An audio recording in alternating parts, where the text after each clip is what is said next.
আল্লাহর বাণী মাথায় লয়ে বলছি শোনো মুসলিমান, যত্ন করে রাখবে মনে, হও যদি গো মুমিন।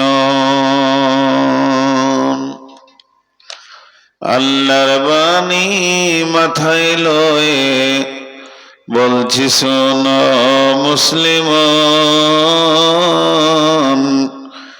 যত্ন করে রাখবে মনে, হও যদি গো মুমিন। বিদায় কালে গেছেন বলে আহামদের শেষ নবী, বিদায় কালে গেছেন বলে আহামদের শেষ নবী, সঙ্গের সাথী কেউ হবে না, হইবে তোমার আমিলন। যত্ন করে রাখবে মনে, হও যদি গো মুমিন।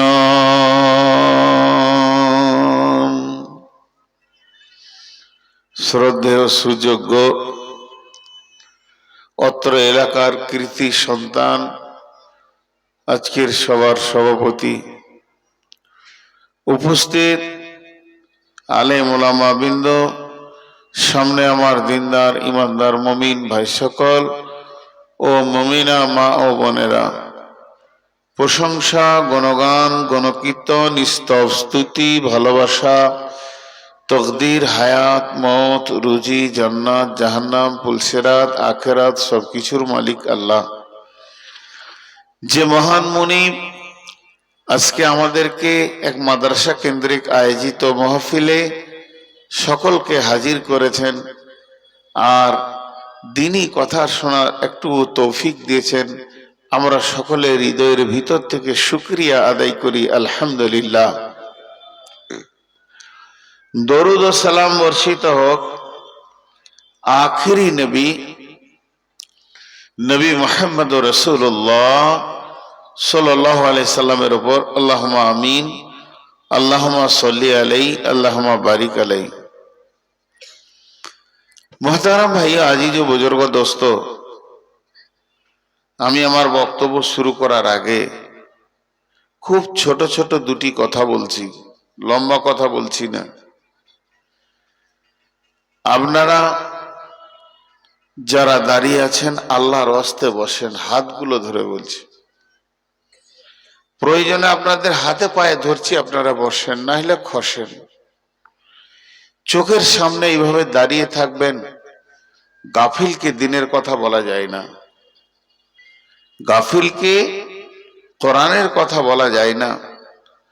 যারা ওই দূরে বসে রয়েছেন, ভাই বন্ধু আল্লাহর গোলাম রসুলের উম্মত, আপনাদের হাতগুলো ধরে বলছি মজলিসে এসে যান, সিস্টেমিটে আসেন। আপনি যদি সিস্টেমিটে আসেন তো আল্লাহ খুশি হবে। কোরআনে আল্লাহ বসার ব্যাপারে বলেছেন, তাফাসসাহু ফিল মাজালিসি ফাফসাহু ইয়াফসাহিল্লাহু লাকুম। মজলিসে বসতে গেলে আপনার যে সিস্টেম আছে নিতে হবে। ভাই আমি আপনাদেরকে বলছি, যারা আলে বসে আছেন ওদেরকে বলছি, খাস করে আমি আপনাদেরকে বলছি, উঠেন ভাই, আল্লাহর গোলাম উঠেন, একটু আগে আসেন, আসেন ভাই, আপনাদের হাতগুলো ধরছি, আল্লাহর গোলাম একবার উঠে আসেন, বসেন, বসে যান। দেখবেন যদি ঠিক মতো সুন্নতের তরিকায় বসতে পারেন, ইনশাআল্লাহ আপনার হৃদয়ে কিছু ঢুকবে, এটা আমার বিশ্বাস, আমার বিশ্বাস এটা। এই কোণে যারা দাঁড়িয়ে আছো বাবা, ছেলে মানুষ তোমরা, আল্লাহর রাস্তায় আগে এসো, বসে যাও, দাঁড়িয়ে থেকো না। দাঁড়িয়ে থাকাটা ভালো জিনিস নয়, এটা সৌন্দর্যকে খারাপ করছো। এই মজলিসটা খারাপ করার কারণ তুমি কেন হবে, অন্য কেউ হোক। এই ফাঁকাগুলো একটু ভরেলেন আল্লাহর রাস্তায়, দেখবেন দিলে বসবে কথাগুলো, আর আমি কথা শুরু করলে মাঝে আর অন্য কথা বলে, এই চারজন এখানে এসো, আলটাকে ছেড়ে এখানে এসো। আলে বসে তো খারাপ লাগছে, একটু কষ্ট হচ্ছে, তোমাদেরকেও ভালো কথা বলছি, মজলিসে ঢুকে যাও। অমনি করে বসতে হয় না, মনে হচ্ছে পায়খানা ফিরছে, আলে বসেছে তো মনে হচ্ছে পায়খানা ফিরছে, কেমন খারাপ লাগে বলো তো। জোয়ান ছেলে এখন অমন করে বসবে কেন? মাশাআল্লাহ, আলহামদুলিল্লাহ। খালি এই কোণে দুটো তিনটে ছেলে দাঁড়িয়ে আছে, ওদের হাতে পায়ে ধরেও হলো না, বাকি মুরব্বীগুলো চলে এসছে। সকাল একবার বলি আলহামদুলিল্লাহ, সবাই বলেন আলহামদুলিল্লাহ। আল্লাহ আমাদেরকে সুন্নতের তরিকায় বসার তৌফিক দিয়েছেন। মা বোনেরা, আপনারা গ্রুপিং ভাবে বসেছেন, এটা আমাদের নিয়ম, আপনাদের নিয়ম এটা, ওরা গ্রুপিং ঘরেই বসবে, মাঝে মাঝে একবার গল্প করবে, বাদাম খাবে, আবার একবার শুনবে, এনজয় করতে এসছে। আমি আমার বক্তব্য যখন শুরু করে দিব তখন ডানে বামে যাব না, কিন্তু বক্তব্য শুরু করার আগে অত্র এলাকার লোককে একটা কথা বলছি, শুধু এই কমিটিকে লয়, গোটা এলাকার মুসলমানদেরকে বলছি। আমার বাড়ি বর্ধমান, আগামী বছর হয়তো আমি মরে যাব, আসতে পারবো না, হাতে পায়ে ধরছি, হাতে পায়ে মেলা বন্ধ করুন, মেলা বন্ধ করুন। হিন্দুদের মেলাও এত খারাপ হয় না, কি অবাধ চলাফেরা, মনে হচ্ছে মার্কেট লেগে গেছে। ইনকাম হোক, কিন্তু দেখো দিন কেমন করে চাউমিনের ঠুকছেও, ওখান থেকে আমাকে ডাকছে, চলে আয় খাবি, তা তুই ফের ওখানে আছিস কেন? জি ভাই, এই মেলা বন্ধ করুন। যাক, এবার আমি আমার বায়নের দিকে যাব, আমি আর ডানে বামে যাব না। এই কোণে দুজন দাঁড়িয়ে আছে, ভাই তোদের পা ধরছি, একটা সাদা পোশাক পরে আছে, মনে মলবি হবে না, হয় মলবি হলে তো ডেঞ্জারাস মাল আটে, ও যদি কোনো মসজিদ মাসে থাকে তো জালি খেলবে, ও মলবি টলবি যদি হয়, ওখানে দু তিনটে আছে, আস্তাগফিরুল্লাহ, লজ্জা শরম বলে কিছু নেই, হায়াও নাই। কোন বংশের ছেলে, বাপ মা আদব শিখায়নি, বাপ মা আদব শিখায়নি। আমি আপনাদের সামনে একটা গোটা সূরা পড়েছি, এবার ধ্যান দেন আপনারা। গোটা সূরা, সূরাটা আছে কোরআন শরীফের ভিতরে, একবারে 30 পারার ভিতরে। সূরাটার নাম হচ্ছে বাইয়ানা, সূরাটার নাম হচ্ছে বাইয়ানা। বাইয়ানা, এই সূরাটা মদিনাতে নাজিল হয়েছে। সূরাটা নাম্বারিং হচ্ছে 98, আর এতে 8টা আয়াত আছে, বেশি আয়াত নাই, একটা রুকু। এই সূরাটা ব্যাপারে বিশ্ব নবী উবাই ইবনে কাবকে যে বলছেন, উবাই ইবনে কাব, আল্লাহ তোমাকে বলেছে আমাকে সূরা বাইয়ানাটা শোনাতে। উবাই ইবনে কাব বলছে, আল্লাহ আমার নাম নিয়েছেন? বলছে হ্যাঁ, তোমার নাম নিয়ে আল্লাহ আমাকে বলেছেন। তো খুশিতে উনি কেঁদে ফেললেন। সূরাটার নাম বাইয়ানা, সূরাটার নাম বাইয়ানা। তোর নামটা যে রাখা হয়েছে বাইয়ানা, ওর ভিতরেই ওর তথ্যবহুল কথাগুলো ঢুকে আছে, ওর ভিতরেই। শুধু নামের ব্যাখ্যাটা আপনারা 2 মিনিট শোনেন, 5 মিনিট শুনেন, ওর নাম বাইয়ানা কেন রাখা হলো। কোরআনের নাম আমরা জানি কোরআনুল করিম, কোরআনুল মজিদ। কোরআন শরীফ বলবেন না, ওটা বলা ঠিক নয়, ওতে কোরআনের ইজ্জত বাড়ে না। কোরআনে কোথাও নাই কোরআন শরীফ, কোরআনে আছে কোরআন মাজিদ। ইন্না বাতশা রাব্বিকা লাশাদীদ ইন্নাহু হুয়া ইবদি ওয়া ইঈদ ওয়া হুয়াল গফুরুল ওদুদ যুল আরশিল মাজিদ ফাআলুন লিমা ইউরিদ হাল আতাকা হাদিসুল জুনুদ ফিরআউনা ওয়া সামুদ বালিল্লাযীনা কাফারু ফি তাকযীব আল্লাহু মিন ওয়ারাইহিম মুহীত বাল হুয়া কোরআনুম মাজিদ। কোরআন মাজিদ। আমার মাথায় কটা নাম আছে আমি জানি না, তবে বলছি এর থেকেও কোরআনের নাম আরো আছে।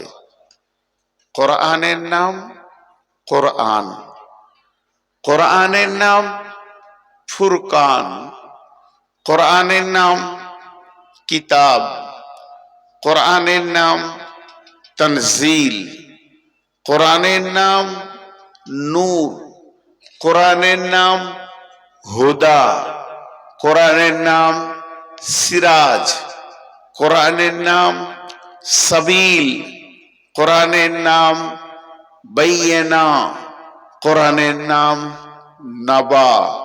এতগুলো আমি বললাম, আরো আছে। তো যতগুলো নাম আছে ততগুলো আলাদা আলাদা ব্যাখ্যা আছে। যতগুলো নাম আছে ততগুলো আলাদা আলাদা ব্যাখ্যা আছে। আমি সবগুলোকে জমার খাতায় রেখে দিয়ে একটা ধরলাম বাইয়িনা। বাইয়িনা মানে, বাইয়িনার আবিধানিক অর্থ হচ্ছে প্রকাশ্য দলিল, গোপন দলিল নয়, প্রকাশ্য দলিল, একে বলে বাইয়িনা। বাইয়িনা, হে আমার মা বোন, কোরআনের একটা নাম বাইয়িনা মানে প্রকাশ্য দলিল। এখানে গোপনের কিছু নাই, সংশয় নাই, গোপনত্ব বলে কিছু নাই, প্রকাশ দলিল। আল্লাহ রসুল বলছেন আসসালাতু নূরুন ওয়াল কালামুল্লাহ বুরহানুন। বুরহান মানেও দলিল, বাইয়িনা মানেও দলিল। আসসালাতু নূরুন ওয়াল কালামুল্লাহ বুরহানুন। আসসালাতু নূরুন ওয়াল কালামুল্লাহ বুরহানুন। একবার আমার সঙ্গে আপনারা হারিয়ে যান, সবাই আমরা মরে গেলাম। যখন আমরা সব মরে মাটি চাপা পড়ে যাব, বিশ্ব ভূমণ্ডলটা ভেঙে চুরমার হয়ে ধূলিকণা মাটিতে পরিণত হয়ে ঘর বাড়ি গাছপালা নদী নালা অট্টালিকা ফ্ল্যাট বাড়ি হসপিটাল কিচ্ছু থাকবে না, শূন্য পৃথিবী। ইজা শামসু কুব্বিরাত ওয়া ইজা নুজুমুন কাদারাত ওয়া ইজাল বিহারু ফুজ্জিরাত। চাঁদ চলে যাবে, সূর্য চলে যাবে, তারা চলে যাবে, তাদের আলো থাকবে না, সূর্যের আলো থাকবে না, তারার আলো থাকবে না, চাঁদের আলো থাকবে না। যেদিন পৃথিবী ভূমিভঙ্গ হবে, বিদ্যুৎ প্রকল্প থাকবে না, ব্যাটারি থাকবে না, মোমবাতি থাকবে না, দেশলাই থাকবে না, মাচিস থাকবে না, কিছু না তো না। আল্লাহ তাবারাক ওয়া তাআলা বলছেন ইয়াউমা তারদুফুর রাজিফা তাতবাউহার রাদিফা। ইয়াউমা তারজুফুর রাজিফা তাতবাউহার রাদিফা। একটা সুর ফুঁকবে, পৃথিবী ভেঙে যাবে, তারপরে দ্বিতীয় সুর ফোঁকা হবে 40 বছর পর, তখন মানুষ উঠবে, নাই আলো, নাই আলো। মানুষের কিয়ামতের মাঠে ওঠার প্রথম প্রয়োজন হবে আলো, আলো, আলো, আলো, আলো, আলো। সূর্য তো নাই, আলো কোথা পাবে? আসসালাতু নূরুন। যারা নামাজ পড়েছে তাদের হাতগুলো নূরে জ্যোতি হবে, নূরে জ্যোতিতে ঝকমক করবে। আর ওরা কি বলবে? বিসমিল্লাহির রহমানির রহিম। ইয়াকুলুনা রব্বানা আতমিম লানা নূরানা ওয়াগফির লানা ইন্নাকা আলা কুল্লি শাইইন কাদির। হে আমাদের রব, আমরা কিয়ামতের মাঠে উঠেছি, তুমি আমাদেরকে নূর দিয়েছো। যারা নূর পাবে ওরাই বলবে ইয়াকুলুনা রব্বানা আতমিম লানা নূরানা। আমাদের নূরগুলোকে আরো জ্যোতি বাড়িয়ে পরিপূর্ণ করে দাও, আমরা যেন আরো জ্যোতি পেয়ে যাই। ইন্নাকা আলা কুল্লি শাইইন কাদির, আপনি তো সমস্ত জিনিসের উপরে ক্ষমতাবান, এটা তো আপনি পারবেন, আমাদের নূরের জ্যোতি বাড়িয়ে দেন। এটা আজকে বিষয় নেই, আমি শর্টে ছেড়ে নিলাম।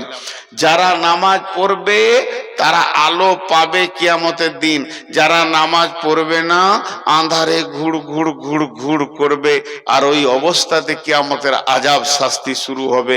যেহেতু জাহান্নামের আগুনের কালার হলো কালো, এত কালো দিনকে আঁধার করে দিবে, সেই অবস্থাতে তাদেরকে জাহান্নামে ভরা হবে। এবার যেটা বাইয়েনা, নবীজি বলছেন ওয়াল কালামুল্লাহ, ওয়াল কালামুল্লাহ, আল্লাহর কালাম, আল্লাহর কথা, এটা হলো বুরহানুন, দলিল। আল্লাহর কথা হলো দলিল, আর আমার সলাত হলো নূর। আল্লাহর কথা হলো দলিল, আর আল্লাহ কোরআনের নাম দিয়েছেন বাইয়িনা। বাইয়িনা মানে হচ্ছে দলিল। এই যে সভাপতি সাহেব বসে আছেন, আমার মহব্বতের মানুষ, এই জমিটা নিয়ে ওনার সাথে আমার ঝামেলা, বুঝবেন কিন্তু উদাহরণটা। ওনার দাবি জমি আমার, আমার দাবি জমি আমার, এই দাগ আমার, আপনাকে ঘর করতে দিব না, আমি ঘর বানাবো। ও বলছে ছাড়ো, এই জায়গা আমার। গায়ের 10কে ডেকেছি, শিক্ষিত লোককে ডেকেছি, আলেম ওলামাদের ডেকেছি, দিনের জ্ঞান যাদের আছে ডেকেছি, যারা বিচার করতে পারবে তাদেরকে ডেকেছি। 10-20টা লোক এসে বসলো, মসজিদে বিচার হচ্ছে। মুসলিমদের আদালত হচ্ছে মসজিদ, রসুলের জামানায় বিচার হতো মসজিদে, মসজিদে বিচার হচ্ছে। আমরা দুজন আসলাম, গোটা গায়ের লোক বসে ফার্স্ট শব্দ মুখ থেকে কি ব্যবহার করবে? দলিল দাও। আমাকেও বলবে দলিল দাও, ওনাকেও বলবে দলিল দাও। ওই জায়গাটা যে তোমার, এর দলিল দাও। যে দলিল প্রমাণ দিতে পারবে জায়গা তার হয়ে যাবে, জায়গা তার হয়ে যাবে। এখন আপনি বলছেন আমি মুসলমান, জায়গার দাবি লয়, মুসলমানের দাবি। আর আমি বলছি আমি মুসলমান, আল্লাহ বলছে দলিল দে। তোর চলাতে উঠাতে বসাতে আমি কোরআনের দলিল নিব। যদি দলিল মিলে যায় তুই মুসলমান, আর দলিল যদি না মিলে তুই মুসলমান লস। কোরআন হলো পৃথিবীতে বেঁচে থাকার দলিল। আমি খাবো কেমন করে?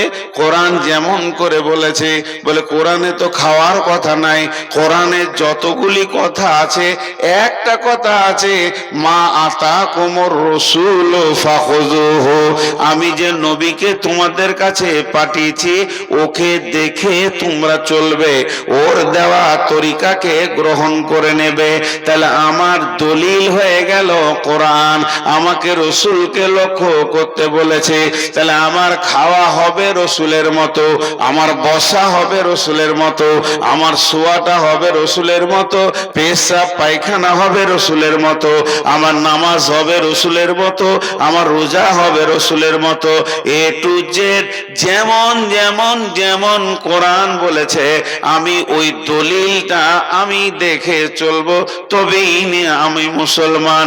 কোরআন হলো পৃথিবীতে বেঁচে থাকার দলিল, কোরআন হলো কবরে নাজাতের দলিল, কোরআন হলো হাসরে বেঁচে যাওয়ার দলিল, কোরআন হলো পুলসেরাতে পার হওয়ার দলিল। কোরআন একবারে জান্নাতে গিয়ে আপনার জায়গাটা দেখিয়ে দিয়ে তবেই ছুটি পাবে। কোরআন হলো জান্নাতের দখলের দলিল। আপনি ভেবেছেন কোরআনটা খালি সুর করে পড়ার লেগে এসেছে? জি, ওই যে ছেলেগুলা কোরআনের হাফেজ হয়েছে, আল্লাহ জান্নাতে বলবে তেলাওয়াত করো, চলো। তুমি যত দূর চলবে তেলাওয়াত করবে তত দূর তোমার জায়গা। তেলাওয়াত করো, উপর দিকে উঠো, যত সিঁড়ি উঠবে তেলাওয়াত করতে করতে তোমার তত তলার জায়গা। মাঝে একটা কথা বলবো, যেটা আজকে বক্তব্যের বিষয় নয়, যেটা আজকে বক্তব্যের বিষয় নয়। 2 মিনিট টাইম যাবে, আপনাদের মূল্যবান টাইমকে কেটে নিচ্ছি। সেটা কি? আমাকে দিয়ে উদাহরণ দিচ্ছি। আমি আর আমার বিবি মিলে একটা বাচ্চা হয়েছে। সকলের ঘরে ওরকম সোনামানিক আল্লাহ দিয়েছেন, সকলের ঘরে দিয়েছেন আল্লাহ সোনামানিক। আর ওই সোনা মানিকটাকে, সোনার চাঁদটাকে মাঝে শুইয়ে দিয়ে স্বামী স্ত্রীতে গল্প করছে, একে মিশনে দিব, ইংরেজি পড়াবো, ডাক্তার করব। বন্ধুরে আমার, তুমি ডাক্তার করো, আজরাইল এলে ডাক্তারি শেষ। মাস্টার করো, আজরাইল এলে মাস্টারি শেষ। উকিল করো, আজরাইল এলে ওকালতি শেষ। জজ বানাও, আজরাইল এলে জজগিরি শেষ। আইএসআই অফিসার বানাও, আজরাইল এলে ওর সমস্ত কাজ শেষ। ওকে বানাও, যা বানাবে পৃথিবীতে তুমি স্কুল কলেজে দিয়ে, যেদিন আজরাইল আসবে ওর কাজ শেষ হয়ে যাবে। ও অন্ধ হয়ে যাবে, ও বোবা হয়ে যাবে, পাগলা হয়ে যাবে। যেমন মূর্খ তুমি, ওই রকম তোমার ছেলেটা নিরেট মূর্খ হয়ে যাবে। আর যদি কোরআনের হাফেজ বানাও, 4টাকে যে বানালো ওর বাবারা, তাহলে ওদের বাবার কি হবে? বিশ্বনবী বলছেন ওদের মাকে আব্বাকে কিয়ামতের মাঠে মতির মিম্বারে বসিয়ে দেয়া হবে। সারা হাসরবাসী দেখবে আর বলবে ওই মেয়েটা আর ওই ছেলেটা, ওদের 2 জনার মিলে বাচ্চাটা কোরআনের হাফেজ। হাফেজের মা আর হাফেজের আব্বা মতির মিম্বারে বসে থাকবে। তার মানে আলেম বানান, হাফেজ বানান, আজরাইল আসবে, নতুন একটা উদ্যম জীবন ফিরে পাবে, যে জীবনটা আবাদান জীবন। এই জন্য কোরআনকে দলিল বলা হয়েছে। দলিল যদি সঙ্গে না থাকে, আপনি জান্নাতে কেমন করে যাবেন?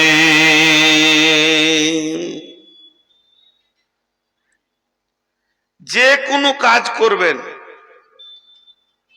ছোট ক্ষুদ্র কাজ, বিরাট কাজ,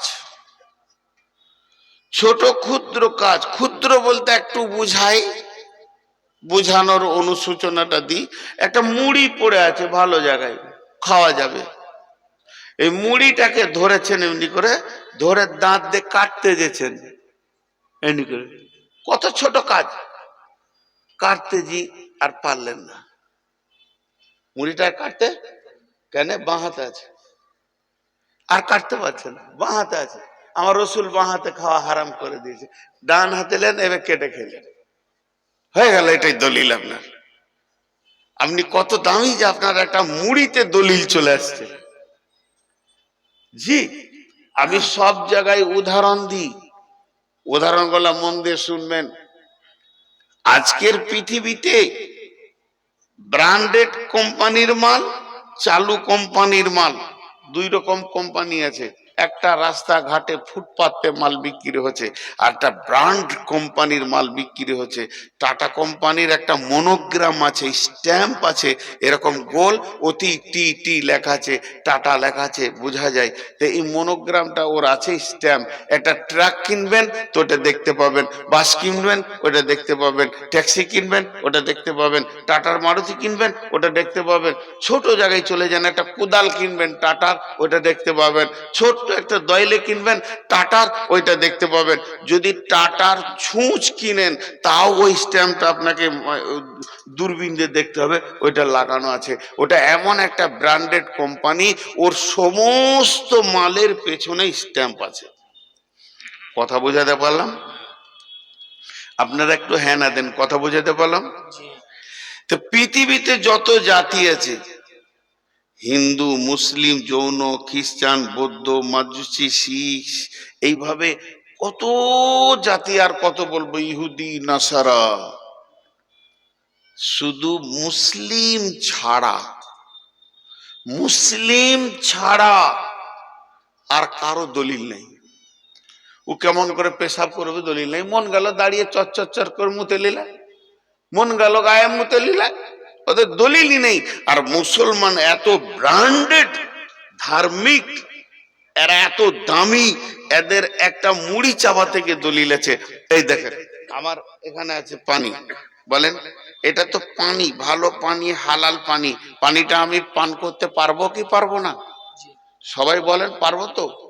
আমি যদি এখন মন যাই পানি খাবো, আপনার একটু হানা বলেন, পারবো কি পারবো না? পারবো। এই পানিটা খেতে পারবো আমাকে পিয়াস লাগলে?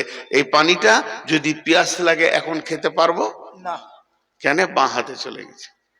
এক গ্লাস পানি, শুধুমাত্র এক গ্লাস পানিতে রসুল 6 বার কথা বলছেন, একবার নয়। কত দামি ব্র্যান্ডেড কোম্পানি আমরা।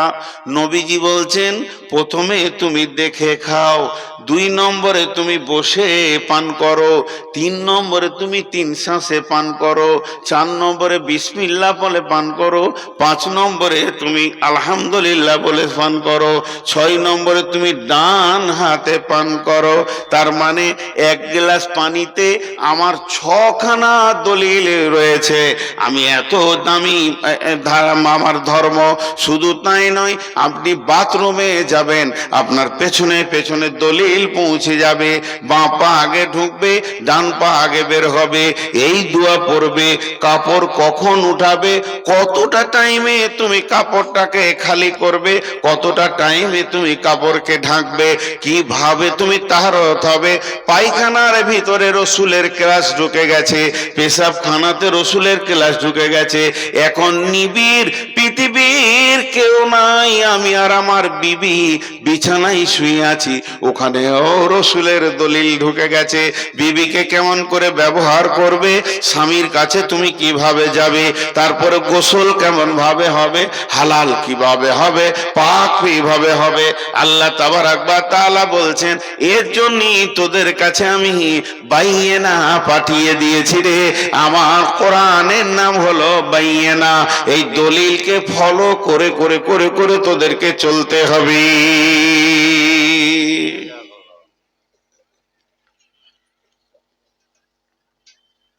যার জীবনে দলিল নাই তার কোনো মূল্য নেই।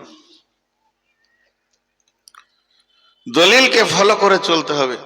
মুসলমান থুতু ফেলবে জি, তাও দলিল আছে। জুতা পরবে, তাও দলিল আছে।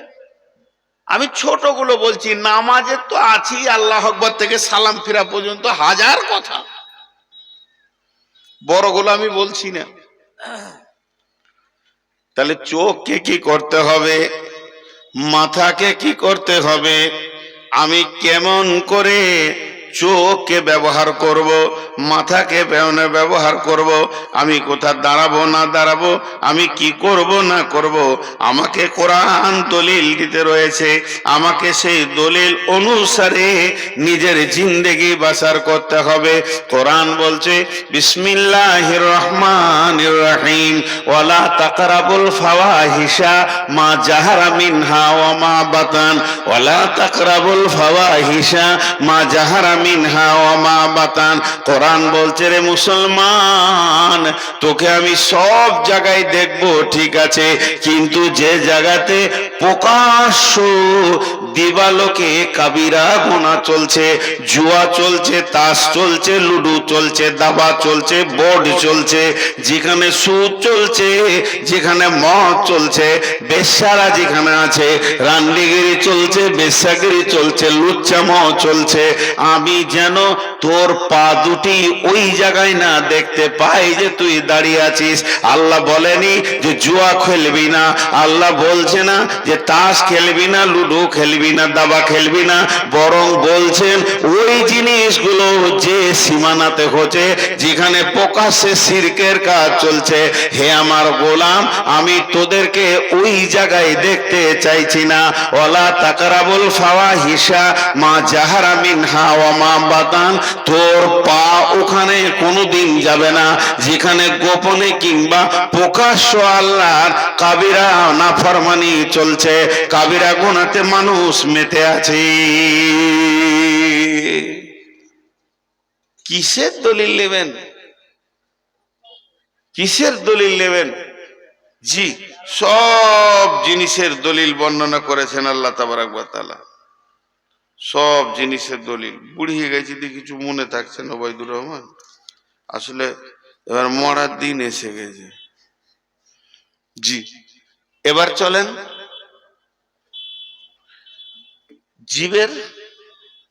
জীবটা কি করব? আল্লাহু আকবার। এইদিকে যেন হারাম না ঢুকে। প্রথম কথা, হারাম না ঢুকে। আল্লাহ কসম খেয়েছে এটাতে, অন্যগুলোতে তো কসম খায়নি। দেখেন সেই দিনে কসমগুলো খেলাম। বিসমিল্লাহির রহমানির রহিম।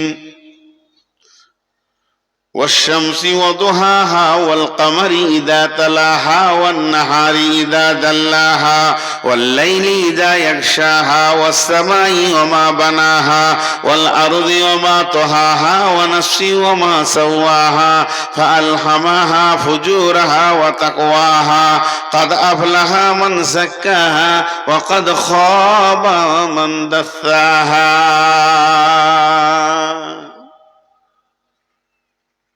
জি, আপনাদের মাদ্রাসার শিক্ষক আমাকে বলছে একটা মিষ্টি খেলেন। আমি ওকে বললাম খাবো না। না, খান খান খান। সুগার রে ভাই, শরীর খুব খারাপ, মিষ্টি খাবো না। না, খান খান খান। কোন বিয়াদব রে, সুগার বলছি তা খান। এটা সব থেকে দামি মিষ্টি, তোর নাকে কিলাই দামি মিষ্টি, খান খান খান। এবার আমি রেগে গেছি, মানুষ তো, রেগে গিয়ে ওকে বলছি আল্লাহর কসম খাবো না। মানুষ কখন কসম খায়? যখন রেগে যায়। আল্লাহর কসম আমি খাবো না, লোকটা বুঝে নিল খাবে না। এখন আপনাদের সভাপতি সাহেব আমাকে বলছে, হাজি মৌলানা আপনি বলে গাজলে কার পকেটে টাকা চুরি করেছেন, এটা আরো পেস্টিজ চলে গেছে। তখন আমি ওনাকে বলছি আল্লাহর কসম, আল্লাহর কসম, আল্লাহর কসম, আল্লাহর কসম, আল্লাহর কসম, আল্লাহর কসম, আল্লাহর কসম, আল্লাহর কসম, আল্লাহর কসম, আল্লাহর কসম, আল্লাহর কসম। এটা ভুল বললেন, মিথ্যা বললেন, আমি এ কাজ করিনি। প্রথমটা একবার কসম খেলাম, আর দ্বিতীয়টা 11 বার কসম খেলাম। কেন? এটা আমার প্রেস্টিজ আর ব্যাপার আছে, তার জন্য কসমটা আমি বেশি করে করলাম, যে মানুষ বুঝে নেবে এ কাজ ওর দ্বারা হতে পারে না। তাছাড়া এতগুলো কসম কেন করবে? তার মানে গুরুত্ব যত বেশি হয় কসম তত ঘন হয়ে যায়। তা আল্লাহ তাবারক ওয়া তাআলা এখানে 11টি কসম করে বলছেন যে কাদ আফলাহা মান যাক্কাহা ওয়া কাদ খাবা মান দাসাহা। আমি 11 বার কসম করছি, আমি আল্লাহ যদি একবার বলি যতটা ওজন হবে, আমি লাখবার বললেও অতটা ওজন হবে, আমি 10 বার বললেও অতটা ওজন হবে। আল্লাহকে কোনো কথা দুবার বলার দরকার নাই, আমাদের জন্য একবার বললেই যথেষ্ট। তবে আল্লাহ 11 বার কসম খেলেন কেন? মানে আমাদের অভ্যাস আছে কসমের কথাগুলো বেশি গুরুত্ব দিই, আমাদের গুরুত্বের দিকে তাকে আল্লাহ 11 বার কসম খেয়ে বলছেন। বলছে তো বলছে ছোট কথা, বড় কথা লয়। কি কথা বলছে বেটি রে? আল্লাহ বলছেন কাদ আফলাহা মান যাক্কাহা ওয়া কাদ খাবা মান দাসাহা। এই কথাটা বলার জন্য এতগুলি কসম খেয়েছেন, তাহলে আমাদেরকে আজকে দেওয়ানির ময়দানে ওই কসমটাকে গুরুত্ব দিয়ে বুঝতে হবে। আল্লাহ বললেন কি? আল্লাহ বললেন যে পাক আছে বেঁচে যাবে, যে না পাক আছে ফেঁসে যাবে। যে পাক আছে সে কি হবে? বেঁচে যাবে। যে না পাক আছে ফেঁসে যাবে। ভালো কথা, ভালো কথা জি। পাক আর না পাক, তাহলে আর জলসা শুনতে হবে না। উঠে মেরে দেন তো নদীতে, আর সাবান নিলেন, কুচলে কুচলে ময়লা গলা তুলেন, সাফ হবো। আল্লাহ বলেছে বেঁচে যাবে, আল্লাহ বলেছে বেঁচে যাবে মানে জান্নাত যাবে, ফেঁসে যাবে মানে জাহান্নাম যাবে। তা আমি জান্নাত যাব পাক হয়। মা বোনেরা গোসলখানায় ঢুকে যান আর গোটা গায়ের ময়লাকে কুচলে তুলে পাক হয়ে যান, জান্নাত চলে যাবে। ওইটা বলেনি, ওইটা বলেনি। ফেঁসে যাওয়া, বেঁচে যাওয়ার ব্যাখ্যাটা শুনতে হবে। বেঁচে যাওয়া আম্মা জান আয়েশা বর্ণনা করছেন, উম্মুল মুমিনিন আম্মা জান আয়েশা বিশ্ব নবীকে জিজ্ঞেস করছেন, ইয়া রাসূলুল্লাহ, যে পাক থাকবে সে বেঁচে যাবে, তাহলে আমাকে বড় পবিত্রটা হওয়া শিখিয়ে দেন, আমি ছোটখাটো পাক হব না। বিশ্বনবী বললেন, আয়েশা রে, প্রথম নম্বর পাক হচ্ছে তুমি হালাল খাও। কেন বললেন? আমার গায়ে এই জামাতে যদি কুকুরের পেশাব লেগে যায়, শুকরের পায়খানা বাইদি বাই লেগে যায়, আমার গায়ে যদি নোংরা জিনিস লেগে যায়, এখনই সাবান দিয়ে ধুয়ে দিব, পাক হয়ে যাবে। আবার আমি এই জামাটা পরে নামাজে দাঁড়াবো, জুমার খুতবা দিব, অসুবিধা হবে না। কিন্তু যদি আমি হারাম খেয়ে নিই, এই হারাম খাওয়ার কারণে ওই খাবার থেকে আমার রক্ত হবে, মাংস হবে, হাড্ডি হবে, আমার শরীরে ক্যালসিয়াম হবে, পটাশিয়াম হবে, যত কিছু দরকার সব হবে। ওতে আমার শরীরটা ধীরে ধীরে ধীরে ধীরে বড় হবে। কিন্তু এটাকে 7টা সমুদ্রের পানিতে যদি ডোবানো হয়, এই নাপাকটা ছাড়বে না, এই ময়লাটা ছাড়বে না, সাবান দিয়েও ছাড়ানো যাবে না। এই ময়লাটা পরিষ্কার হওয়ার একটাই রাস্তা আছে, সোনা থেকে খাদ বের করার যেমন একটা রাস্তা, ওকে আগুনে এসিডে দিতে হবে, তবেই সোনা থেকে খাদ আলাদা হবে। আর ওই লোকটা যে হারামখোর, গুল, গোরাকুর, জর্দা, বিড়ি, খৈনি, তামাক, মদ, জুয়ো, তাস, লুডু, দাবা, সুদ, মদ, জুয়ারি, পৃথিবীর যত হারাম আছে, যে হলাদ দিয়ে ভরে দিয়েছে, ওর শরীরে মাংসগুলো নষ্ট হয়ে গেছে, হাড় হাড্ডি নষ্ট হয়ে গেছে। তাহলে এই সোনা থেকে খাদ বের করার রাস্তাটা কি? 7 সমুদ্র পানি পারবে না, গোটা দুনিয়ার পানি পারবে না, গোটা দুনিয়ার সাবান দিলেও ধোয়া যাবে না। ওর একটাই রাস্তা আছে, জাহান্নামের আগুন, আগুনে দিলে তবেই খাদটা পুড়ে শেষ হবে। অতএব তুমি যদি পাক হতে যাও, সমস্ত হারাম থেকে বাঁচো। আর যে না পাক থাকবে ফেঁসে যাবে। ফেঁসে যাওয়ার মানে কি? এখন যদি একটা ডাম্পার ফেঁসে যায় রাস্তার গায়ে, তা একটা ট্রাক এসে তুলে নেবে, আর একটা ডাম্পার ওকে টোচেন করে টেনে তুলে দেবে, কিংবা জিসিবি দিয়ে আর কিছু দিয়ে ক্রেন দিয়ে তুলে নেবে। আমার গাড়িটা যদি রাস্তায় ফেঁসে যায়, ছেলেরা বলবে চল চল মৌলানার গাড়িটাকে ঠেলে তুলে দিই, রাস্তায় তুলে দিবে। একজন বিপদে পড়লে আর 5 জনের সাহায্যের হাত যাবে। কিন্তু যেদিন আপনি আমি ফেঁসে যাব, এমন একটা দিন, একটা নেকির জন্য ফেঁসে গেলে লা তামলিকু নাফসুন লিনাফসিন শাইআ, সেদিন কোনো আত্মা কারো উপকার করবে না। এমন একটা দিন হবে রে, ওই দিন যে ফাঁসবে সেই মরবে, ওকে তুলে উদ্ধার করার কেউ থাকবে না। তাই আল্লাহ বলছেন, জবানকে তুমি সামালো, একদিকে হারাম খাওয়া থেকে বাঁচো, আর একদিকে মা ইয়ালফিযু মিন কাউলিন ইল্লা লাদাইহি রাকিবুন আতীদ, জবান দিয়ে তুমি নোংরা কথা বলে, খারাপ কথা বলে জবানকে ভারী করো না। ওয়া ইযা কুলতুম ফাদিলু ওয়ালাউ কানা দা কুরবা, যখন কথা বলবে ইনসাফ করে মেপে, অন্যায় থেকে বেঁচে কথা বলবে, ভালো কথা বলবে, ফাহিশা কথা বলবে না। তাহলে তোমার জবানের দলিল পাওয়া গেল।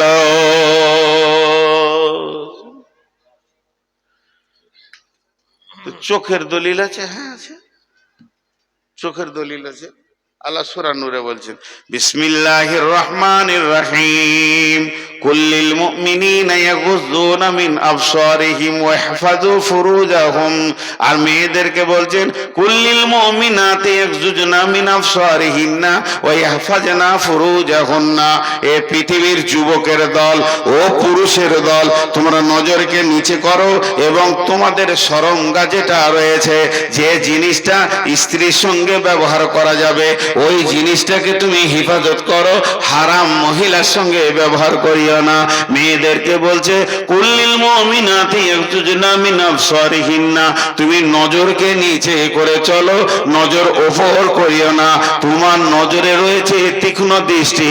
মেয়েরা জেনা ব্যভিচার পৃথিবীতে যত হয়, ব্যভিচারে মেয়েরা আগে দোষী। কোরআন বলেছেন পৃথিবীর বিচার হচ্ছে ছেলেটাকে ধরে মার, মেয়েটাকে ছেড়ে দে।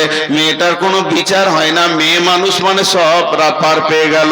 কিন্তু আমার আল্লাহর কালাম পাক বলেছেন আযানিয়াতু ওয়াজ্জানি, মেয়েরা আগে দোষী তবে ছেলেরা দোষী। মেয়েরা কেন দোষী? যতদিন পর্যন্ত মেয়েরা সমর্থন না বুঝাবে, যতদিন মৌনভাবে হোক, অঙ্গভঙ্গিতে হোক, নিজের সমর্থনটাকে না বুঝাবে, অতদিন কোনো পুরুষ সে ওর সতীত্ব নষ্ট করতে পারবে না। অতএব আল্লাহ বলছেন নজর নিচে করে চলো। আর মেয়েদেরকে বলছে তোরা মাথাটা কেমন করে ঢাকবি, ওই দলিলটা নিয়ে নে। ওই ইয়াজরিবনা বিখুমুরিহিন্না আলা জুয়ুবিহিন্না ওয়ালা ইবদিনা যিনাতাহুন্না, শরঙ্গায়ের হেফাজত করো। উর্নিটাকে ভুরুর ওপর দিয়ে, মাথা দিয়ে নিয়ে নাকের ওপর দিয়ে নাও। তোমার জামার কলারটাও পর্যন্ত কাউকে দেখাবে না।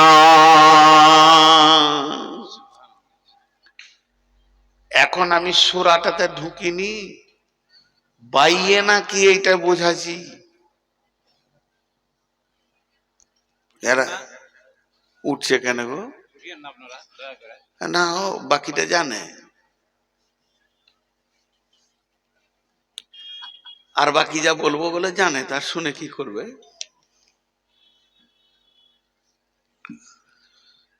ভাইরা আমার, দলিল নাই এরকম জায়গা আমাদের নেই, কটা দেখালাম মাত্র। তাহলে কোরআনকে সাথে করে নিয়ে যেতে হবে, তবেই জান্নাত পাওয়া যাবে। তা ভালো দামি মোমের পাতার ফার্স্ট ক্লাস কোরআন শরীফ কিনে এলেন সবাই একটা করে, আর ওসিয়ত করে দেন ছেলেকে, বেটা মরে গেলে কোরআন শরীফটা কাফনে বেঁধে দিও। আমাদের ওখানে এই মুর্শিদাবাদে লালবাগে এক বদমাশ আছে, আল্লাহ এদের যে কি হবে কিয়ামতের মাঠে। পীর সাহেব, ও আবার চিঠি দেয়, চিঠি লিখে দেয়, কাফনে ভরে দেবে, বাস মুনকির নাকির এসে চিঠি পড়ে নেবে, ওকে জান্নাতে বসিয়ে দেবে। ও কবর সাইডে লাগিয়ে দিয়েছে, বাহ দেখেন কিরকম সিস্টেম। এক সিস্টেম এসেছে, ফুরফুরা শরীফ। আবার আমাদের ওই দিকেই ফুরফুরা, ফুরফুর করছে ওরা, খালি কোথা দিবে। এই তো কোরআনকে সঙ্গে নিয়ে যেতে হবে বেটি, কোরআনকে সাথে নিয়ে যেতে হবে। কোরআন আমার দলিল থাকলে আমি নাজাত পেয়ে যাব। কোরআনকে কি করে সঙ্গে নেব? একটা সাথে নিলেই হলো। জি না, আল্লাহ তাবারক ওয়া তাআলা কিয়ামতের মাঠে বলবেন ওয়াজিআ বিন নাবিয়্যিনা ওয়াশ শুহাদা, ওয়াজিআ বিন নাবিয়্যিনা ওয়াশ শুহাদা। হাসরবাসীরে, তোরা নবীকে সঙ্গে করে নিয়ে আয়, আমল করেছিস এর সাক্ষীটাও নিয়ে আয়। আমি আল্লাহ আজকে তোদের বিচার করব, ওয়াকুদিয়া বাইনাহুম বিল হাক্কি, আমি আজকে হক বিচার করব। ওয়াহুম লা ইউযলামুন, হাসরবাসীরে আমি কারো উপরে জুলুম করব না। ওয়াকুদিয়া বাইনাহুম বিল হাক্কি ওয়াহুম লা ইউযলামুন।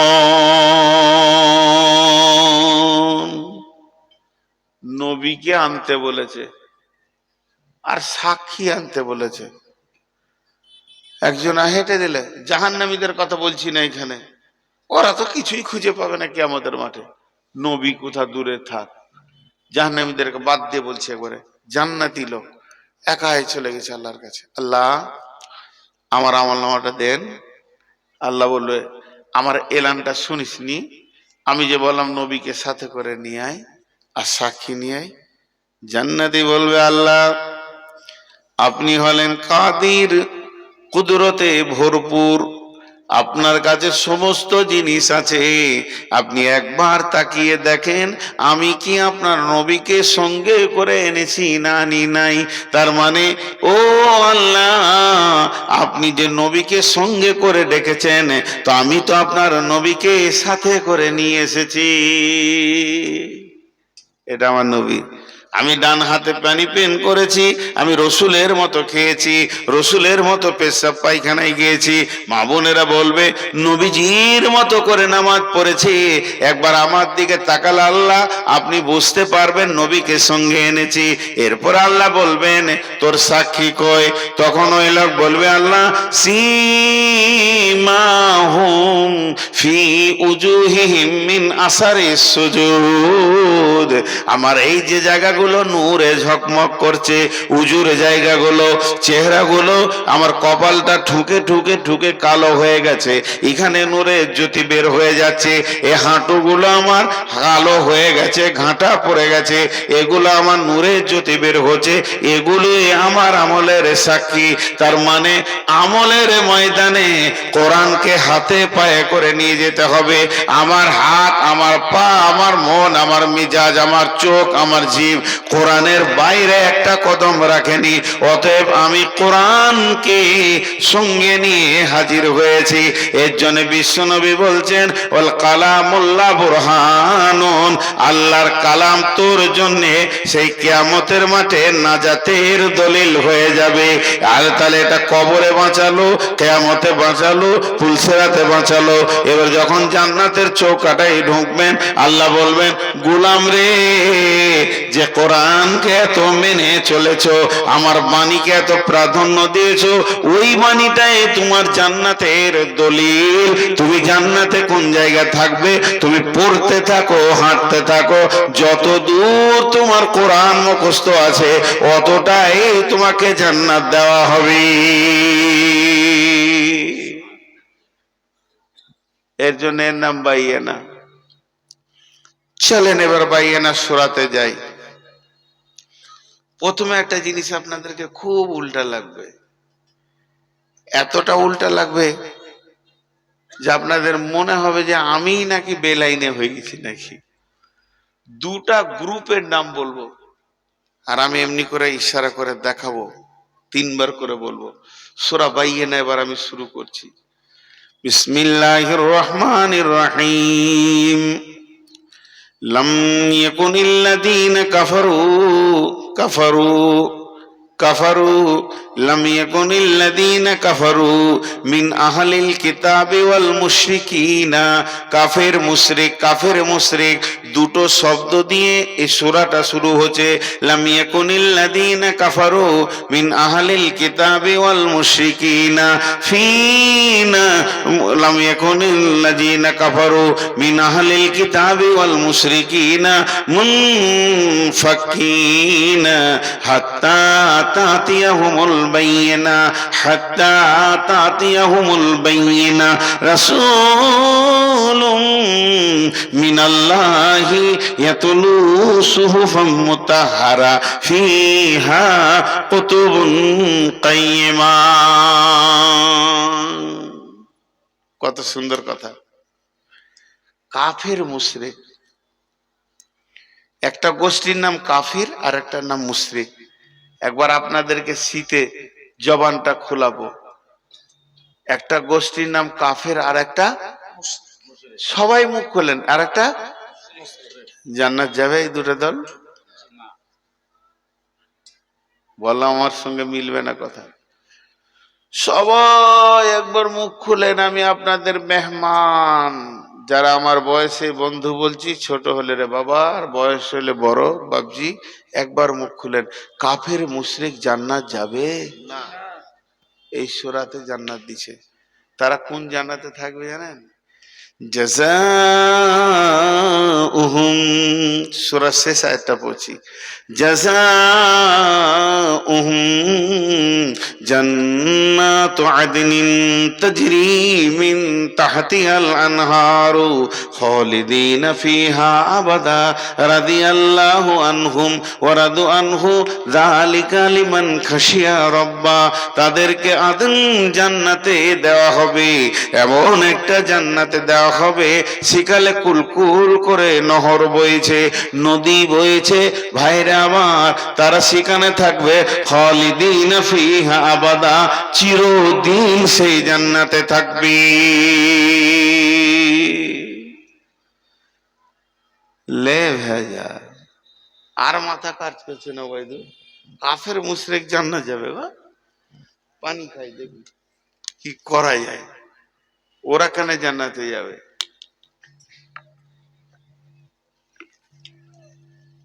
মজার কথা, এটা কৌতূহল দিলাম। কাফের মুশরিক কোনোদিনই জান্নাত যাবে না, এটা আমি জানি, কিন্তু এখানে একটা ঘটনা লুকান আছে।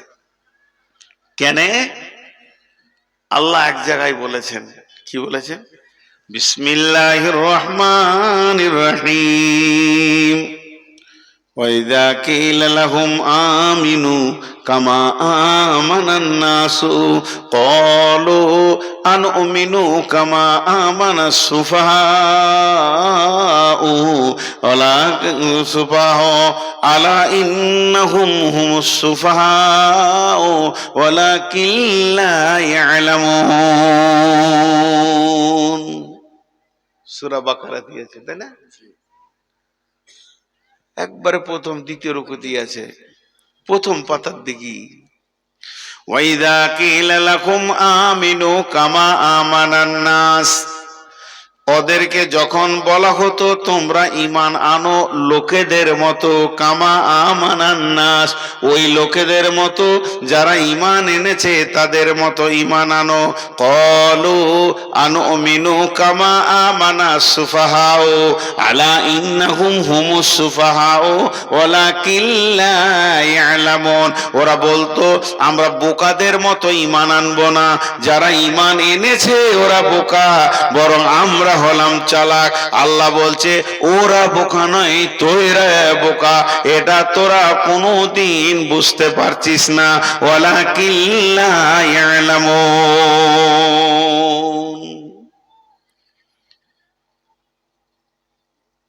আল্লাহ সবকিছু দেখতে পান, আল্লাহ সবকিছু শুনতে পান। আজকের এই জালসার ময়দানটা আল্লাহ আরশ থেকে দেখছেন, তার ইলমে দে। ভাইয়া, তিনি তার ফেরেশতাকে রিপোর্ট লিখতে বলছে, দেওয়ানি মাদ্রাসা জালসা রিপোর্ট লেখ। কথার কথা বুঝাচ্ছি, ফেরেশতারা লিখছে, আল্লাহ দেখছে। চারটা ছেলে ভারে গেল লেখ। মাদ্রাসা কমিটি, জালসা কমিটি খুব কষ্ট করে খেটে খেটে একটা কোরআনের মাহফিল আঞ্জাম দিয়েছে, লেখ।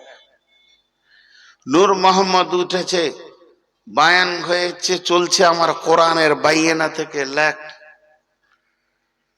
আর এই বায়ান শোনার জন্যে বাড়ির নরম বিছানাটাকে ছেড়ে দিয়ে ফাঁকা মাঠে আমার বান্দা বান্দিরা হাড় কাঁপানো শীতে একটা মাত্র চটের নিচে চুপ করে বসে আছে, লেখ। চলছে, এটা আমি বুঝাচ্ছি আপনাদেরকে, দলিল চলছে, লিখছে। তারই মাঝে বলছে একটু খালি ওই মজলিস থেকে দক্ষিণ দিকে তাকিয়ে দেখ, এক গাদা লোক তারা এনজয় করছে, লেখ। ভাইয়া, রিপোর্টটা কি গেল আল্লাহর কাছে? ওদের আর আমাদের, ওই মেলা পার্টি আর এই পার্টি, এই আয়াতটাতে দু পার্টি রয়েছে। ওরা ওখান থেকে বসে বসে চাউমিন খিচা তিন বন্ধুতে হাসছে আর বলছে পাগলটি বসে আছে, ওদের হুঁশ নাই, কাজ নাই, বসে আছে। আনন্দে তো আমরা আছি, দাবি ওদের। কিন্তু আল্লাহ বলছেন এই দাবিগুলো কোনোদিন তোমরা করিও না। ওয়াইজা কিলা লাহুম আমিনু, যদি ওদেরকে বলা হতো, আহলে কিতাবদেরকে বলা হতো ঈমান আন, কামা আমানান নাস, ওই লোকেদের মতো ঈমান আন। এই নাস শব্দটা আল্লাহ ব্যবহার করেছেন, তাহলে সেই নাসগুলোকে ওই লোকেদের মতো ঈমান আন। তখন ওরা বলতো ক্বালু আনুমিনু কামা আমানাস সুফাহাও, আপনি যাদেরকে নাস বলছেন আমি ওদেরকে বোকা বলছি, ওদের মতো আমরা ঈমান আনবো না।